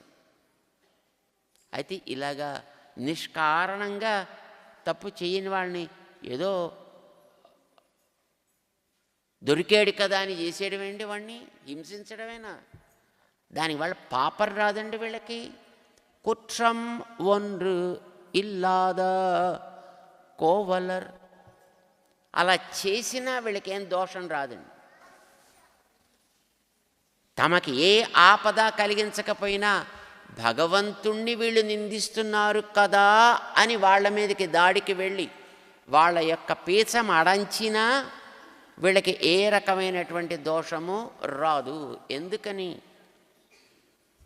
భగవంతుడి కోసం చేసేదేదో అదే సత్కార్యమని. భగవద్ విరుద్ధంగా చేసేదేదో అదే దుష్కర్మ. అంటే వీళ్ళు చేసేది సత్కర్మ. అంటే వీళ్ళు నిత్య కర్మ అనుష్ఠానం, వాళ్ళ యొక్క వంశానికి తగినట్టుగా పాలు పితకడం, శత్రువులుంటే వాళ్ళని అణచడం, తద్వారా శ్రీకృష్ణుడి యొక్క ఆరాధనగా ఇవన్నీ చేయడం. ఏది చేసినా వీళ్ళు అలాగే చేసేవారండి వీళ్ళు. భగవద్గీతలో స్వామి చెప్పాడు ఈ మాట, స్వకర్మణ తమ్ అభ్యర్చ్య సిద్ధిం విందతి మానవ. ఎవడెవడికి ఏదేది విహితమైనటువంటి ఒక క్రియాకలాపం ఉంటుందో దాన్ని వాళ్ళు సక్రమంగా చేసుకోవడమే. ఆ చేసేటప్పుడు ఇది భగవంతుడి సేవగా మలచి చెయ్యగలిగితే వాడు తప్పకుండా ఆ కార్యక్రమం ద్వారానే మంచి ప్రభావాన్ని పొంది తనకుండేటటువంటి పుణ్య పాపాలని తొలగించుకుని భగవద్ అనుగ్రహ ప్రభావం చేత భగవంతుణ్ణి పొందగలుగుతాడు. సిద్ధిం విందతి మానవ. మనిషి అయినటువంటి వాడు తప్పకుండా దానివల్ల సిద్ధి పొందుతుంది. కూర్చొని మెడిటేషన్ చేస్తేనే కాదండి, తన నిత్య కర్మానుష్ఠానాన్ని తను చేయవలసినటువంటి విధులని భగవదారాధన అని గుర్తుపెట్టుకుని సక్రమంగా చేసుకోగలిగితే చాలు.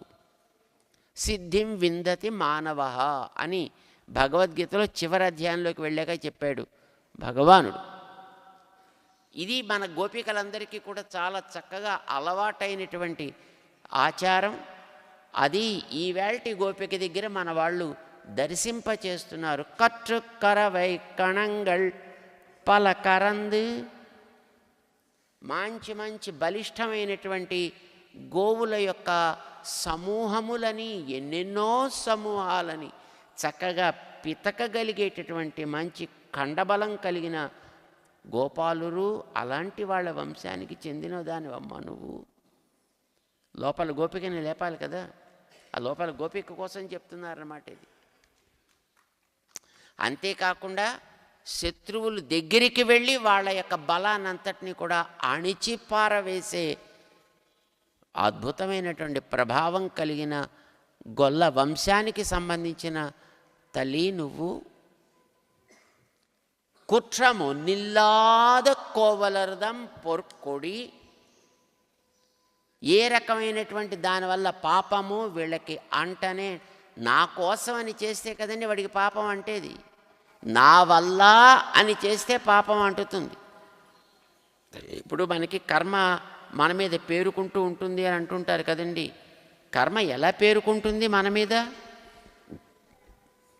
ఏం చేస్తే అది మన మీద పేరుకుంటోంది? కర్మ చెయ్యగానే అది మన ఏదో పట్టుకుని ఇలాగా ఒక ఏదో తేలు పట్టుకున్నట్టుగా కొట్టదండి మనం. కానీ అది ఎప్పుడు మననే పట్టుకుంటుందంటే, ఈ పని నేను చేస్తున్నా, ఇది నా వల్ల జరుగుతోంది, దీనివల్ల కలిగే ఫలితం నాకు అని ఎప్పుడైతే అనుకుంటాడో వెంటనే వీడికి అది పట్టుకుంది అన్నమాట. ఏ పనైనా అది చూడడం కావచ్చు, చేయడం కావచ్చు, ఒక వస్తువుని పట్టుకోవడం కావచ్చు, ఏది చేసినప్పటికీ కూడా నేను చేస్తున్నాను అనుకుంటే ఇప్పుడు ఆ నేను అనేది ఒకటి పట్టుకుంటుందండి. నా వల్ల జరుగుతోంది ఇది జరిగేది భగవంతుడి వల్ల కాదండి, నా వల్లనే జరుగుతోంది అని అంటాడు. మామూలుగా మనకి ఆలయాల్లో దేవుణ్ణి పూజ చేసేటప్పుడు చూడండి, నేను చేస్తున్నాను, నేనే చేశానండి అంటే, ఎవరో పిచ్చోడ నువ్వు చేయడం కాదురా, నీకు తన సేవని చేసుకోగలిగే ఒక అవకాశాన్ని ఆయన ఇచ్చి చేయించుకున్నాడు. నిజానికి అలా అనుకోవాలి. స్వయమేవ ప్రీతం కారయతే, ఆయనే మన చేత చేయించుకుంటున్నాడు అని అనుకోవాలి. కానీ సాధారణంగా అలా అనుకోబుద్ధి కాదండి. చక్కగా అలంకరణ చేస్తున్నావు, చాలా బాగుందో అలంకరణ అంటే, బాగా చేశానండి, బాగా చేశాను, మీకు తృప్తి కలిగిందా, ఓహో అన్న నేనే చేశాను.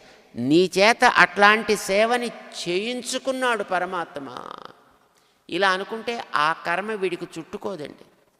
అలా అనుకోకుండా చేసేది భగవత్ పూజ అయినా అది నీకు ఒక కర్మగానే నీ మీద పేరుకుంటుంది. వీళ్ళు అలాగే ఏది మేం చేస్తున్నాం, మా కోసం చేసుకుంటున్నాం, దీనివల్ల కలిగే ఫలితం అంతా మాకు అని భావించే రకములు కారు. ఎందుకు చేస్తున్నాం అలాంటప్పుడు? ఏది చేసినా కృష్ణుడి కోసమనే, పాలు పితికినా కృష్ణుడి కోసమనే, పశువులు మేపినా కృష్ణుడి కోసమనే, అడవికి తోలుకుపోయినా కృష్ణుడి కోసమనే, ఇంటికి వచ్చినా కృష్ణుడి కోసమనే, పాలు పితికినా కృష్ణుడికే, పెరుగు చేసినా కృష్ణుడి కోసమనే. వీళ్ళు చేసే ఇవన్నీ నిత్యకర్మలు అంటామండి. ఇవన్నీ నిత్యకర్మలు. మన ఇంట్లో మన నిత్యకర్మలు మనకి వేరే మనం ఏర్పాటు చేసుకుని ఉండొచ్చు.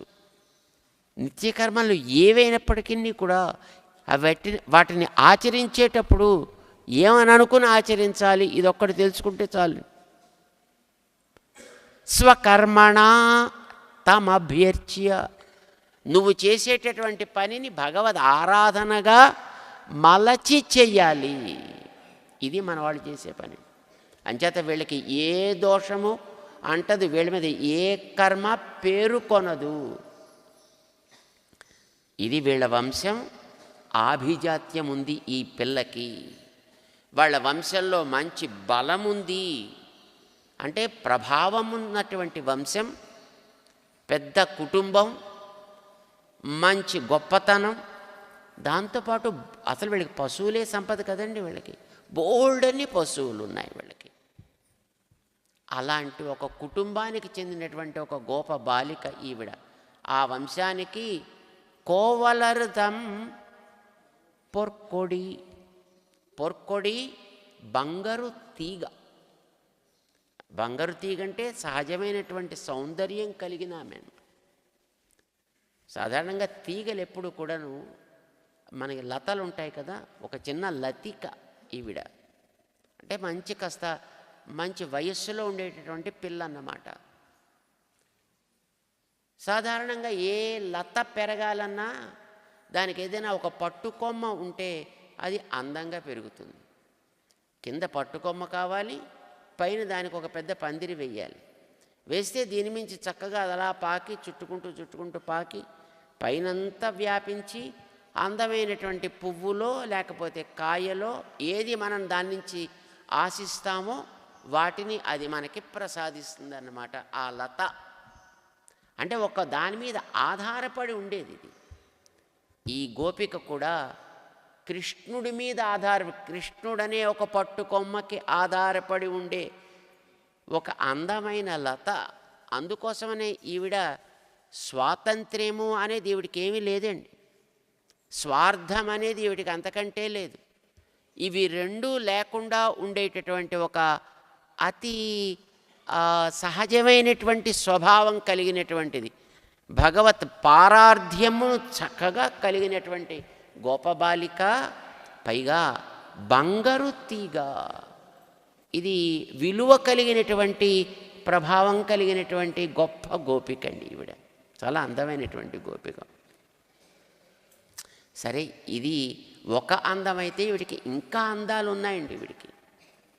కోవలర్దం పొర్కొడియే పుత్తర వల్గుల్ పునమైలే పోదరాయ్. ఈవిడికి ఉండేటటువంటి దేహ సౌందర్యం చూసుకుని ఈవిడికి గర్వం కాబోలు, అందుకే రాలేదు. నా అందానికి ఆయన వశపడి ఉంటాడు కనుక నేను ఎవరిని పెద్దగా కేర్ చేయాల్సిన అవసరం లేదు అనుకునేటటువంటి ప్రభావం ఈవిడికి ఉంది. ఆ అందాన్ని మన వాళ్ళు చెప్తున్నారు. ఈవిడికి మంచి సంపద ఉంది, వంశం ఉంది, బలం ఉంది, మంచి యవ్వనం ఉంది, దాంతోపాటు మంచి అతిలోక సౌందర్యం కూడా ఉంది ఈవిడలోను. సాధారణంగా ఆడవాళ్ళకు ఉండేటటువంటి సౌందర్యం మగవాళ్ళని ఆకర్షించడం అనేది లోకంలో నార్మల్గా మనకు కనిపించేటటువంటి స్థితి. ఒక ఆడదాని యొక్క అందాన్ని మరొక ఆడది ఎప్పుడు పొగడదండి, పడదండి అసలు. ప్రొఫెషనల్ కట్టసి అంటారు దాన్ని. ఒక డాక్టర్ ఇచ్చిన మందుని ఇంకో డాక్టర్ ఎప్పుడు ఒప్పుకోడండి. అదే మెడిసిన్ ఇవ్వచ్చు కానీ ఇంకో కంపెనీది ఇస్తాడు. చిచి అదే మందు నువ్వు అక్కడికి వెళ్ళి తీసుకున్నావు, అదేం సరైన మందు కాదు, నేను ఇంకో కొత్త మందు రాసిస్తాను తీసుకో అంటాడు. లోపల ఉండేది అదే మెడిసిన్ ఉంటుంది కానీ ట్రేడ్ మార్క్ మారుతుందండి, పేరు మారుతుంది, ఇస్తాడు. డాక్టర్స్కి, లాయర్స్కి, ఆల్ ప్రొఫెషనలిస్ట్కి అంతే అనుకోండి. ఒక ప్రొఫెషన్లో ఉండే వాళ్ళకి ఇంకొక వ్యక్తిని ఆ ప్రొఫెషన్లో ఉండేవాడిని చూస్తే బాగుంది అని అనాలని అనిపించదండి. అలాగే ఒక స్త్రీకి మరొక స్త్రీ అతిలోక సుందరైనా ఉందిలేండి అనాలనిపిస్తుంది తప్ప అందాన్ని పొగడాలని అనిపించదండి. కానీ నిజానికి అందం అంటే ఒక పురుషుణ్ణి మరొక పురుషుడే ప్రేమించగలిగే అంత గొప్పతనం ఉంటే అది పురుషుడి సౌందర్యానికి గుర్తు. ఒక స్త్రీని మరొక స్త్రీయే చూసి ప్రేమించగలిగేటంత గొప్పతనం ఉంటే అది స్త్రీ సౌందర్యానికి పరాకాష్ఠ అని అంటారన్నమాట. సాధారణంగా మనకి అట్లాంటి వాళ్ళు పెద్దగా కనిపించరు, ఎక్కడో ఒకళ్ళు ఇద్దరు కనిపిస్తారు అంతే అనమాట అండి. ఈవేళ గోపిక అట్లాంటి గోపిక అండి. ఈవిడ సౌందర్యాన్ని చూసి ఆ మిగతా గోపికలే పొగుడుతున్నారు. ఇది ఆశ్చర్యం కదండి. ద్రౌపది అలా ఉండేది అని మనకి భారతం చెప్తోంది. ఆవిడ్ని చూసినటువంటి ఆవిడ చెలికత్తెలే అబ్బా మేము చక్కగా మగవాళ్ళం అయితే పుట్టి ఉంటే బాగుండేది కదా, అనవసరంగా ఈ ఆడబతుకు మాకెందుకు వచ్చిందబ్బా అని అనిపించేదిటండి ద్రౌపదిని చూసినప్పుడు. అంత అందం. అయితే ఆవిడేం పెద్ద తెల్లగా ఏం ఉన్నట్లే తెలియదండి. ఆవిడ పేరే కృష్ణ. కృష్ణ అంటే నల్లగా ఉండేవాడు అని అర్థం అండి. పైన ఆకారం నలుపు, కానీ అందంలో చాలా గొప్పది ఆవిడ అని అంటారన్న. భారతంలో చెప్పిన మాట చెప్తున్నాను. అలాగే పురుషులలో అతిలోక సుందరుడు ఎవడండి? రామచంద్రుడు. ఎందుకనంటే రామచంద్రుడి యొక్క దివ్యమంగళ విగ్రహ సందర్శనం చేసినటువంటి పరమ విరాగులుగా ఉండేటటువంటి ఋషులు కూడా రామచంద్రుణ్ణి చూసి మోహించారు. వాళ్ళు రామచంద్రుణ్ణి ఒక్కసారి అమాంతం వెళ్ళి కాగలించుకోవాలని అనిపించినా మనస్సుని గట్టిగా నిగ్రహించుకుని, అమ్మో ఈ అందానికి ఎక్కడ దృష్టి తగలకుండుగాక అని మంగళాన్ని ప్రయుంజానాహ మంగళం పాడారు స్వామి యొక్క సౌందర్యానికి అని రామాయణం చెప్తాం. పురుష సౌందర్యంలో ల్యాండ్ మార్క్ అదొక మోడల్. అలాంటి వాడు రాముడు.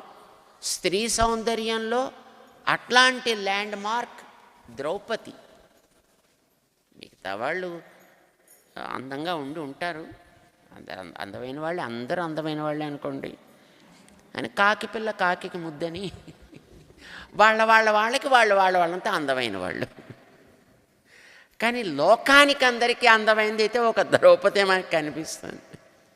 మా గోదాదేవికి ఈవేల్టి గోపిక కనిపించిందండి. అట్లాగా ఈవేల్టి గోపికని అట్లాగా కీర్తిస్తారన్నమాట. పుత్తరవల్గుల్ పునమైలే పోదరాయి. అమ్మా, మేము నీ దగ్గరికి ఎందుకు వచ్చామనుకుంటున్నావు? నీ అందాన్ని చూసి లోకంలో మోహించని వాళ్ళు ఎవ్వరూ ఉండరు. కనుక నువ్వు ముందర నడిచినట్లయితే శ్రీకృష్ణుడు చక్కగా నీ సౌందర్యానికి ఆకర్షితుడై మన గోష్ఠిని అనుగ్రహించేట్టుగా నువ్వు ఆయనకి చెప్పి చేయించగలుగుతావు. అందుకు నిన్ను మేము ముందు నడవమంటున్నాం. పోదరాయి, ముందు సాగు. ఏమిటి వీడికి అందం? మొట్టమొదటి ఒకటి బంగారు తీగ, రెండవది పుత్తరవు అల్గుల్.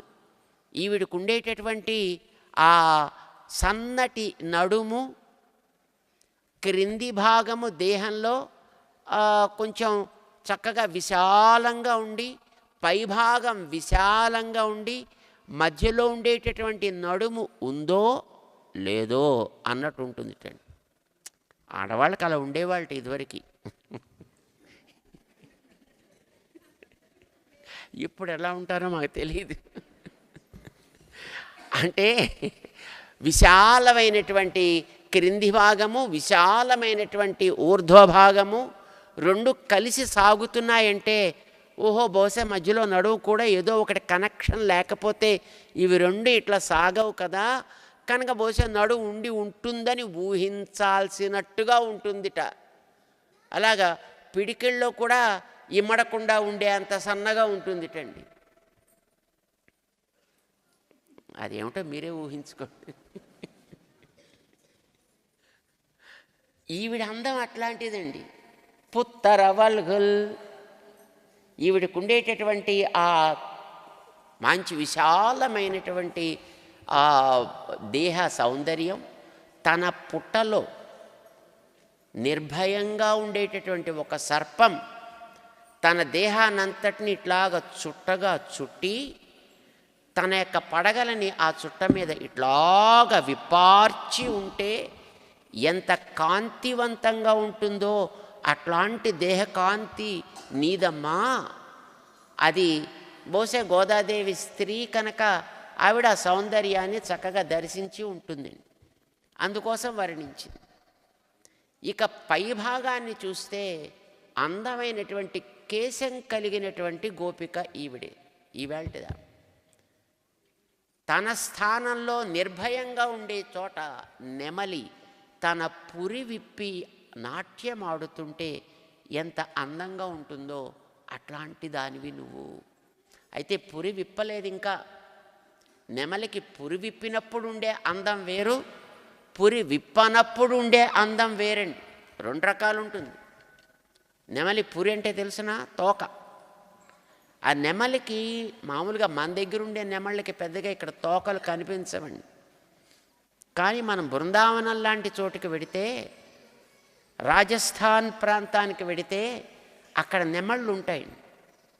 అది ఒక్కొక్క నెమలికి సుమారు 9 అడుగులు 12 అడుగుల పొడుగు ఉండేటటువంటి ఆ వెనకాతలు ఉండేటటువంటిది ఆ నెమలి పింఛాలు ఉంటాయన్నమాట.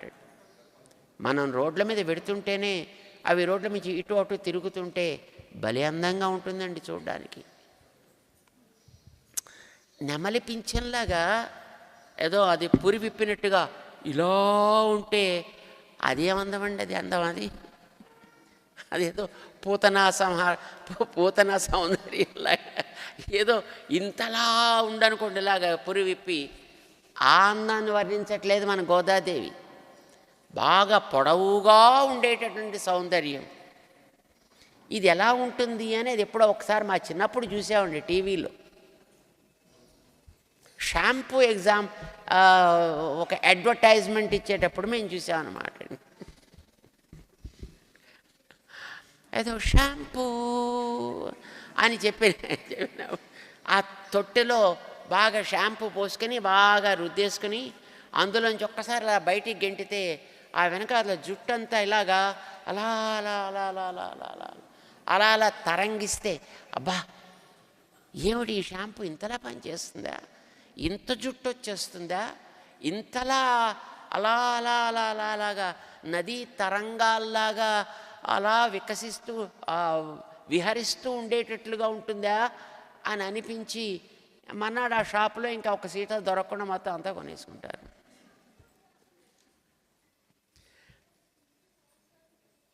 వెనకాతల అట్లాగా సాగుతుంటే అది అందం. ఇది నెమలికి పురి ఉప్పనప్పుడు ఉండే సౌందర్యం అండి. ఆ నెమలి అప్పుడప్పుడు ఒకసారి ఎగిరిందనుకోండి పైకి, ఆ వెనకాతలతో అలా అలా అలా అలా అలా ఎగురుతుంది.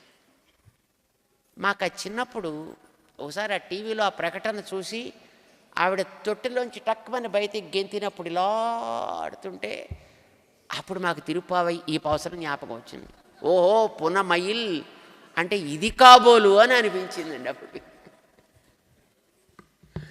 ఈవేళ గోపికకి అంత పొడవైనటువంటి చిక్కనైనటువంటి నల్లనైనటువంటి రంగు వేసుకుంటే వచ్చింది కాదండి. సహజంగా ఉండేటటువంటి కాంతి నీలి కాంతి, ఊరికే నల్ల రంగు కాదండి.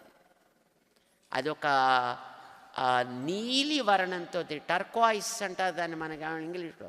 అలాంటి కాంతితోటి ప్రకాశించేటటువంటి అతి సుందరమైనటువంటి కేశ పాశం ఈవిడిది. సాధారణంగా ఆడవాళ్ళకి కేశం అనేది పురుష వశీకార సాధనము అని అంటారు. ఆ అందం కేశాన్ని చూసి పురుషుడు అమ్మాయిని ప్రేమిస్తాడట. ఈవిడికి అంత గొప్ప కేశం ఉంది, అంత అందమైన కేశ సౌందర్యం ఉంది. ఇది చూసి కృష్ణుడు ఈమెని అంతగా ప్రేమించి ఈవిడ వశమై ఉంటాడు ఆయన. అందుకే ఈవిడ్ని తమతో పాటు ఉండమంటున్నారు. తమతో పాటు ఉంటే ఆవిడ్ని చూస్తూ ఆవిడ వెంట మేము కూడా ఉన్నాం కనుక మమ్మల్ని కూడా ఆయన పాపం చూసి అనుగ్రహించగలుగుతాడు అని మన వాళ్ళు ఆవిడ్ని ప్రార్థన చేస్తున్నారు. పుత్తరవల్గుల్ పునమయిలే హో, తన యొక్క స్వస్థానంలో విహరించేటటువంటి నెమలి వంటి కేశ సౌందర్యం కలిగిన దానా పోదరాయ్ వేంచేయి తల్లి అని ప్రార్థన చేస్తున్నారు మనవాళ్ళు.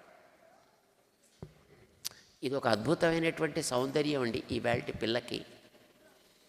వీళ్ళంతా కూడా మంచి కర్మయోగులు. అంటే తమకుండేటటువంటి వంశ ఆచారంలో ఏ ఏ ఏ ఏ బాధ్యతలు ఉన్నాయో సిన్సియర్గా నెరవేర్చేటటువంటి వ్యక్తులు అన్నమాట.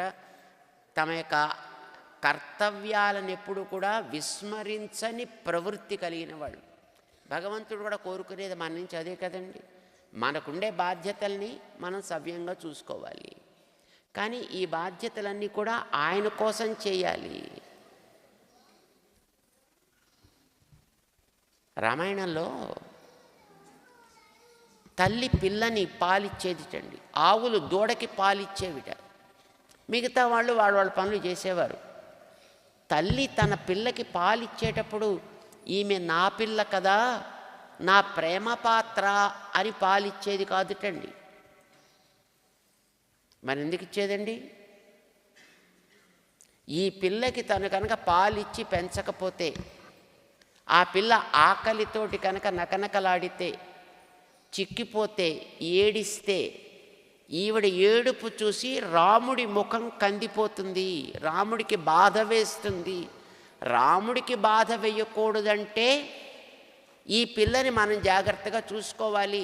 తన రాజ్యంలో ఉండేటటువంటి ప్రతి వస్తువు రాముడు తనదిగా భావించి అవి సవ్యంగా ఉండాలి.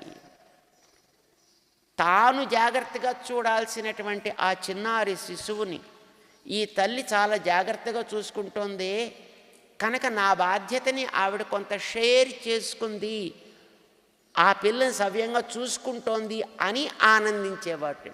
అలా రాముడి ఆనందం కోసం వాళ్ళు పిల్లల్ని సక్రమంగా చూసుకున్నారు తప్ప తమకి పిల్లలు అని కాదు. తల్లి పిల్లని ప్రేమించిన, తండ్రి తనయుణ్ణి ప్రేమించిన, భర్త భార్యని ప్రేమించిన, భార్య భర్తని ప్రేమించిన, ఇది లేకపోతే, ఇలా తాము లేకపోతే రాముడికి కష్టం వేస్తుంది కనుక రాముడికి కష్టం కలగకుండా ఉండడం కోసం తాము తమ తమ బాధ్యతలని సవ్యంగా నెరవేర్చుకునేవారట. భగవంతుడు ఎప్పుడు అదే కోరుకుంటాడు. మన బాధ్యతల్ని సవ్యంగా చూసుకుంటే ఆయనకి ఆనందం. వీళ్ళు తమ నిత్య కర్మానుష్ఠానం అంతా భగవంతుడి కోసమే చేస్తారు. ఏది చేసినా భగవంతుడి కోసమే చేస్తారు వీళ్ళు. అంచేత పాలు పితికినా భగవంతుడి కోసమని, శత్రు సంహారం చేసినా భగవంతుడి కోసమని, వీళ్ళ దేహాన్ని వీళ్ళు సవ్యంగా పోషించుకున్నా భగవంతుడి కోసమని, ఈ సౌందర్యము భగవంతుడి కోసమని, ప్రతిదీ భగవంతుడి కోసమే. వీళ్ళకంటూ ఏమీ లేదు. అంటే వీళ్ళకి యాక్టివిటీ ఉంది. యాక్టివిటీని ప్రవృత్తి అంటామండి. అయితే వీళ్ళు ఏ పని చేయటం లేదు కూడాను. ఏ పని చేయట్లేదు. వీళ్ళకి ఏ కర్మ అంటదు కూడాను. ఎందుకంటదు? కర్మ మీద కర్తృత్వం, నేను చేస్తున్నాననే అహంకారం లేదు. నా కోసం చేస్తున్నాననేటటువంటి స్వార్థము లేదు. ఫలము నాకే అనేటటువంటి లోభము లేదు. అంచేత వీళ్ళకి ఇవేం లేవు కనుక ఇవేమీ అంటుకోవు. వాళ్ళకి నివృత్తి అంటారు దీన్ని. ప్రవృత్తి, నివృత్తి అంటే మనం పని చెయ్యాలి కానీ పని చేయకూడదు. చెయ్యాలి కానీ చేయకూడదు ఏమిటండి? దేహంతో పని చేయడం కోసం భగవంతుడు ఇంత వ్యవస్థనిచ్చాడు కనుక మనం చెయ్యాలి. కానీ ఇదంతా వాడికి చెందింది కనుక, ఆత్మ వాడిదే కనుక, ఇది భగవంతుడిది అని అనుకున్నప్పుడు తనకి దాని మీద ఏ రకమైనటువంటి ఫలాశ ఉండదు. ఈ ఫలము నాది, ఈ ఫలం నాకు అనేది వాళ్ళకి ఉండదు. కనుక వాళ్ళల్లో ప్రవృత్తి ఉంది, నివృత్తి ఉంది. అయితే ఈ ప్రవృత్తికి నివృత్తికి మధ్య ఉండేది నడుమండి. నివృత్తి అంటే మన దేహంలో చూడండి, పైనంతా ప్రవృత్తి అండి. ప్రవృత్తి అంటే మనం తినేది సంపాదించేంత పైన దేహంలో పైభాగంతో కదా. నోటితోటి తింటాం, చెవులతో వింటాం, కళ్ళతో చూస్తాం. ఆ రికార్డ్స్ తయారు చేసుకునేదంతా దేహంలో ఉండే పైభాగంతో. ఇది ప్రవృత్తి అంటాం. ఈ దేహంలో ఉండే వ్యర్థాలన్నీ తొలగిపోయేది నివృత్తి, అది మన కింద భాగం. ఈ ప్రవృత్తికి నివృత్తికి మధ్యలో ఉండేది నడుము. ఎప్పుడు వస్తుంది అది?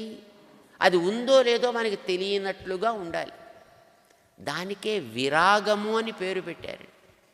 విరాగం అంటే చేసేదాని యందు నాది నాకు అనేటటువంటి రుచి పట్టు లేకుండుట. కనుక ఇది ఉందో లేదో తెలియనంత సన్నగా ఉండాలి మధ్యలో విరాగం. మనకి వైరాగ్యం ఉందంటే అబ్బా నాకెంత వైరాగ్యం, నాకెంత వైరాగ్యం చెప్పుకుంటే వచ్చేది కాదు వైరాగ్యం అనేది. అది వాడి యొక్క ప్రవృత్తిలో కనిపించాలి, అది వాడి ఆచరణలో తెలియాలి. అంచేత అది పైకి కనిపించేది కాదండి, అది నడుం, అది సన్నటిది, అది మధ్యలో ఉండేది. ఈ వైరాగ్యం మీద ఆధారపడి ఉంటుంది మానవుడి యొక్క ప్రవృత్తి కానీ నివృత్తి కానీ. ఇది ఎంత బాగా ఉంటే, ఈ వైరాగ్యం ఎంత అతిశయించి ఉంటే మనిషిలో ఉండేటటువంటి ప్రవృత్తి అంత భగవన్మయం అవుతుంది. నివృత్తి తనకి ఏ రకమైనటువంటి కర్మ లేపనాన్ని కలిగించదు. అది గొప్ప అందం, ఆత్మకి అందం. అది ఆత్మ సౌందర్యం అంటాం. ఈ ఆత్మ సౌందర్యము అలా ఏర్పడితే అది భగవంతుడికి ప్రీతిని కలిగించేటటువంటిది అవుతుంది. ఈవిడికి అందమైన కేశం ఉంది, భగవంతుడి మీద ఈవిడికి ఉండేటటువంటి వ్యామోహానికి అది ఒక అందమైనటువంటి చిహ్నం అది ఉంది ఈవిడిలో. కనుక ఈవిడికి పెద్ద గర్వం కాబోలని మన వాళ్ళు అనుకుంటున్నారు. నిజానికి ఆవిడకి గర్వం అనేది లేదండి, ఇది ఉంది. ఆవిడ లోపల శ్రీకృష్ణానుభవంతో మునిగి ఉంటుంది. అలాంటి జ్ఞానులు మన అనుగ్రహించాలి, వాళ్ళు మనకి చేరాలి, వాళ్ళు మనని చూడాలి, వాళ్ళు మనని తరింపచేసేటటువంటి ఒక ఉపదేశాన్ని మనకి ప్రసాదించాలి. అది మనని బాగు చేస్తుంది. సరే, మన వాళ్ళంతా వచ్చారు, పాపం ఆవిడ్ని ప్రార్థన చేశారు. పోదరాయి వచ్చి మాతో చేరబోయి, మా ముందు నువ్వు సాగాలి సుమా, నీ వెంట మేం నడవాలి. ఇట్లాంటి జ్ఞానం కలిగిన వాళ్ళని ముందు పెట్టుకుని కదండి మనం జీవితంలో ప్రవర్తిస్తే మనకు కూడా సేఫ్. వాళ్ళు మనకి మార్గదర్శకులు కావాలి. ఇంచేత పోదరాయి, రావోయ్ అని పిలిచారు. లేవలేదండి ఆవిడ. ఈవిడికి ఉద్దేశం ఏమిటి? అంతా మా ఇంటి దగ్గరికి రావాలి. అబ్బా ఏమిటండి ఈవిడింటికి ఇంతమంది వస్తున్నారు, ఈవిడ మన చుట్టుపక్కల ఉంటే ఇదివరకు మనం ఈవిడ ఇంత ఇంపార్టెంట్ లేడీ అని మనం గుర్తించలేదు.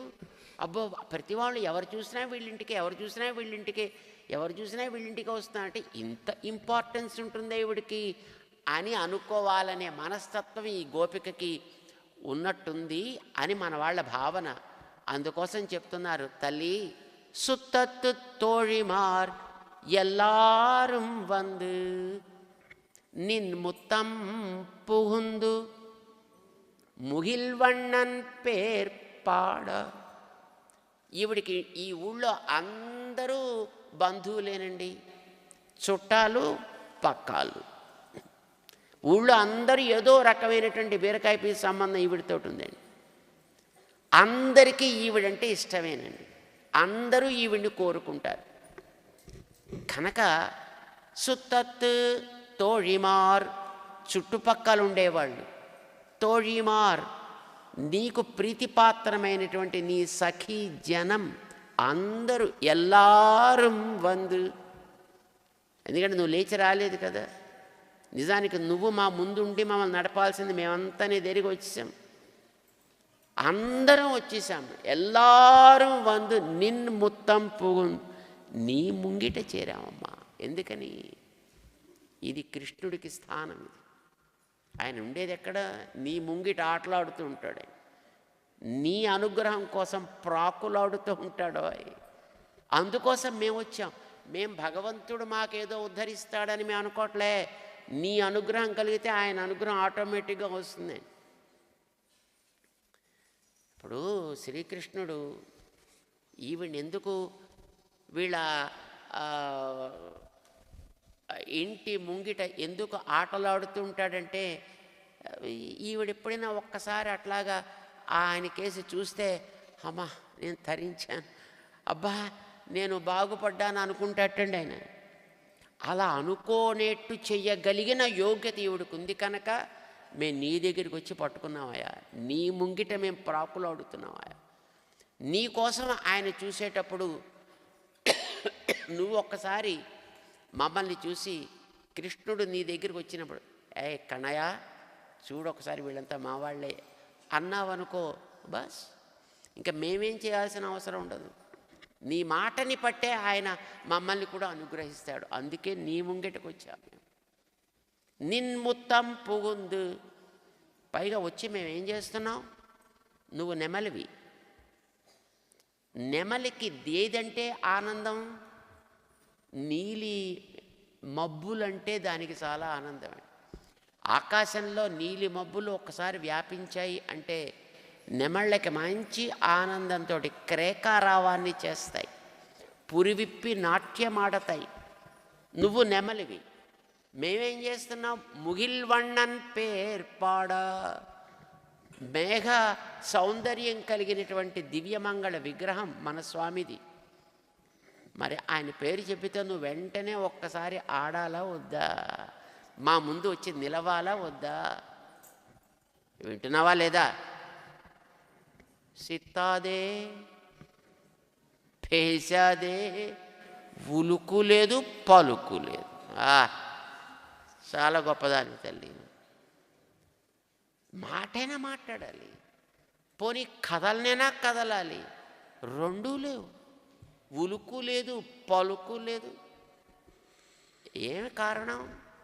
గర్వం, సంపద. బాగా సంపద నిండేటప్పటికీ ఎవరిని పెద్ద లెక్క పెట్టాలి కనుక అని అనిపిస్తున్నట్టుంది నీకు. నీ సెల్వ పెండాటి, మంచి సంపద కలిగినటువంటి ఓ మహనీయురాలా, ఏమిటి ఇంకా నువ్వు ఎందుకు పడుకున్నట్టు? ఎందుకట్లా నువ్వు ఇంకా నిద్రిస్తున్నావు? ఇంతమంది మేమంతా వచ్చినా, నీ చుట్టుపక్కల వాళ్ళు అందరూ వచ్చినా, బంధువులంతా వచ్చినా, మేము స్వామి నామ సంకీర్తన చేస్తున్నా, ఇంకా నువ్వు లేచి రాలేదంటే ఎందుకు నువ్వు పడుకున్నట్టు? నీకుండేటటువంటి గర్వం కాకపోతే అని లోపల గోపబాలికను మనవాడు లేపుతున్నాను. దానికి తాత్పర్యం ఏమిటి? ఇంకా మేము రాలేదంటే పోనీ నువ్వు పడుకుని ఉండొచ్చు, మేము మా ఆర్తిని ప్రకటించలేదంటే నువ్వు పడుకుని ఉండొచ్చు, నీకు మాకేం బంధం లేదంటే నువ్వు పడుకుని ఉండొచ్చు. మేము ప్రార్థన చేస్తున్నాం, మేమంతా వచ్చాం, చుట్టుపక్కల వాళ్ళంతా వచ్చారు, అందరూ చేరారు, నిన్ను ప్రార్థన చేస్తున్నా, నువ్వు మాత్రం లేచా. ఇది నీకు ఉండేటువంటి సంపత్ప్రదమైనటువంటి ఒక గర్వం కాకపోతే మరేమిటో అన్నట్టుగా లోపల బాలికని మన వాళ్ళు ప్రార్థన చేస్తున్నారన్నమాట. నిజానికి నిత్యకర్మానుష్ఠానం చేసేటటువంటి వ్యక్తి యొక్క అందమే భగవంతుడికి కావలసిందండి. మనం చేసేటటువంటి ఆచరణే మనకి నిజమైనటువంటి అందం. ఇది ఉంది ఈవిడికి. అలాంటి తన పనులు చేసుకునే వాళ్ళకి అందరూ బంధువులే అవుతారండి లోకంలోనూ. వాళ్ళకి బంధువులు కాని వాళ్ళు అంటూ ఎవరు ఉండరు. వాళ్ళకి వీళ్ళు నా వాళ్ళు, వీళ్ళు పరాయి వాళ్ళు అంటూ అసలు ఎవరు ఉండరండి. అసలు భగవంతుడికి సంబంధించిన వాళ్ళు ప్రపంచంలో ఎవరైనా ఉన్నారండి? భగవత్ సంబంధం లేని వాళ్ళు ఎవరైనా ఉన్నారా ప్రపంచంలో? భగవంతుడు మనవాడైతే భగవత్ సంబంధం కలిగిన వాళ్ళు అంతా మనవాళ్ళు అవుతారా? అవరా? అవ్వాలి.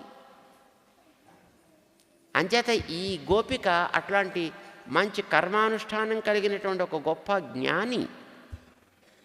అంచేత వీడికి అందరూ బంధువులేనండి.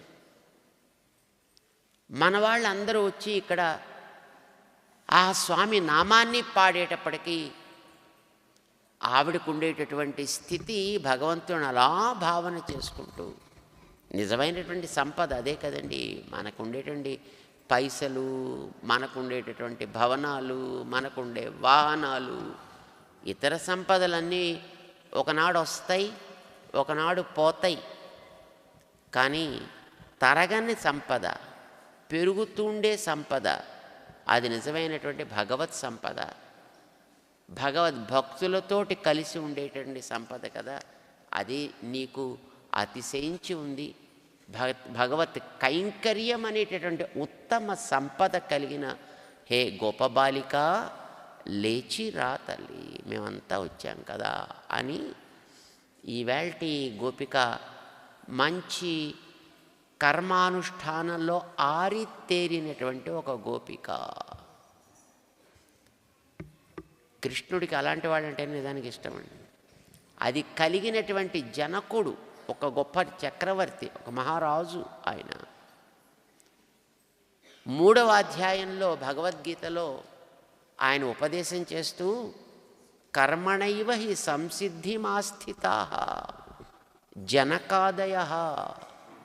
జనక చక్రవర్తి లాంటి వాళ్ళు మంచి కర్మానుష్ఠానం చేసేవాళ్ళు, కానీ ఏ రకమైనటువంటి పట్టు దాని మీద, ఏ రకమైనటువంటి లేపనము దానివల్ల వాళ్ళు పొందకుండా చక్కటి జ్ఞానంతో విలసిల్లుతూ ఉంటారు సుమా అర్జున అని ఆయన్ని ఎగ్జాంపుల్గా తీసుకుంటాడు ఆయన.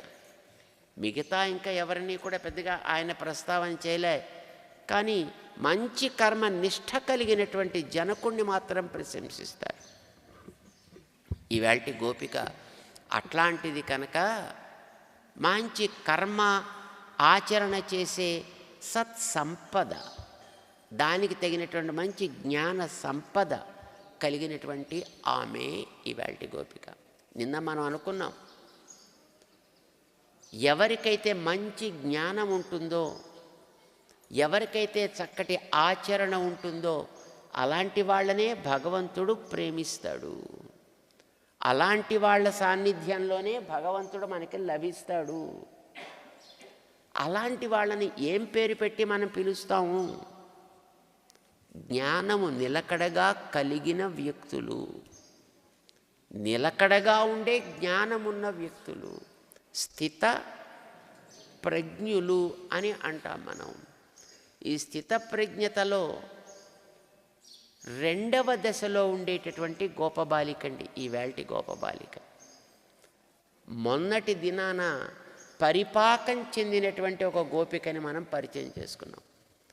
నిన్న దానికి పూర్వ దశని చెప్పుకున్నాం. దానికి ముందుండే దశ ఈవేళటి దశ అన్నమాట. నిన్న మేము చెప్పాను, చూశారండి, మనం చేరాల్సింది ఇక్కడైతే మన ప్రవృత్తులన్నీ ఇటు ఉంటాయి. ఇలా ఉండేటటువంటి వాటిని మనం క్రమంగా మొట్టమొదట వెనక్కి లాగాలి.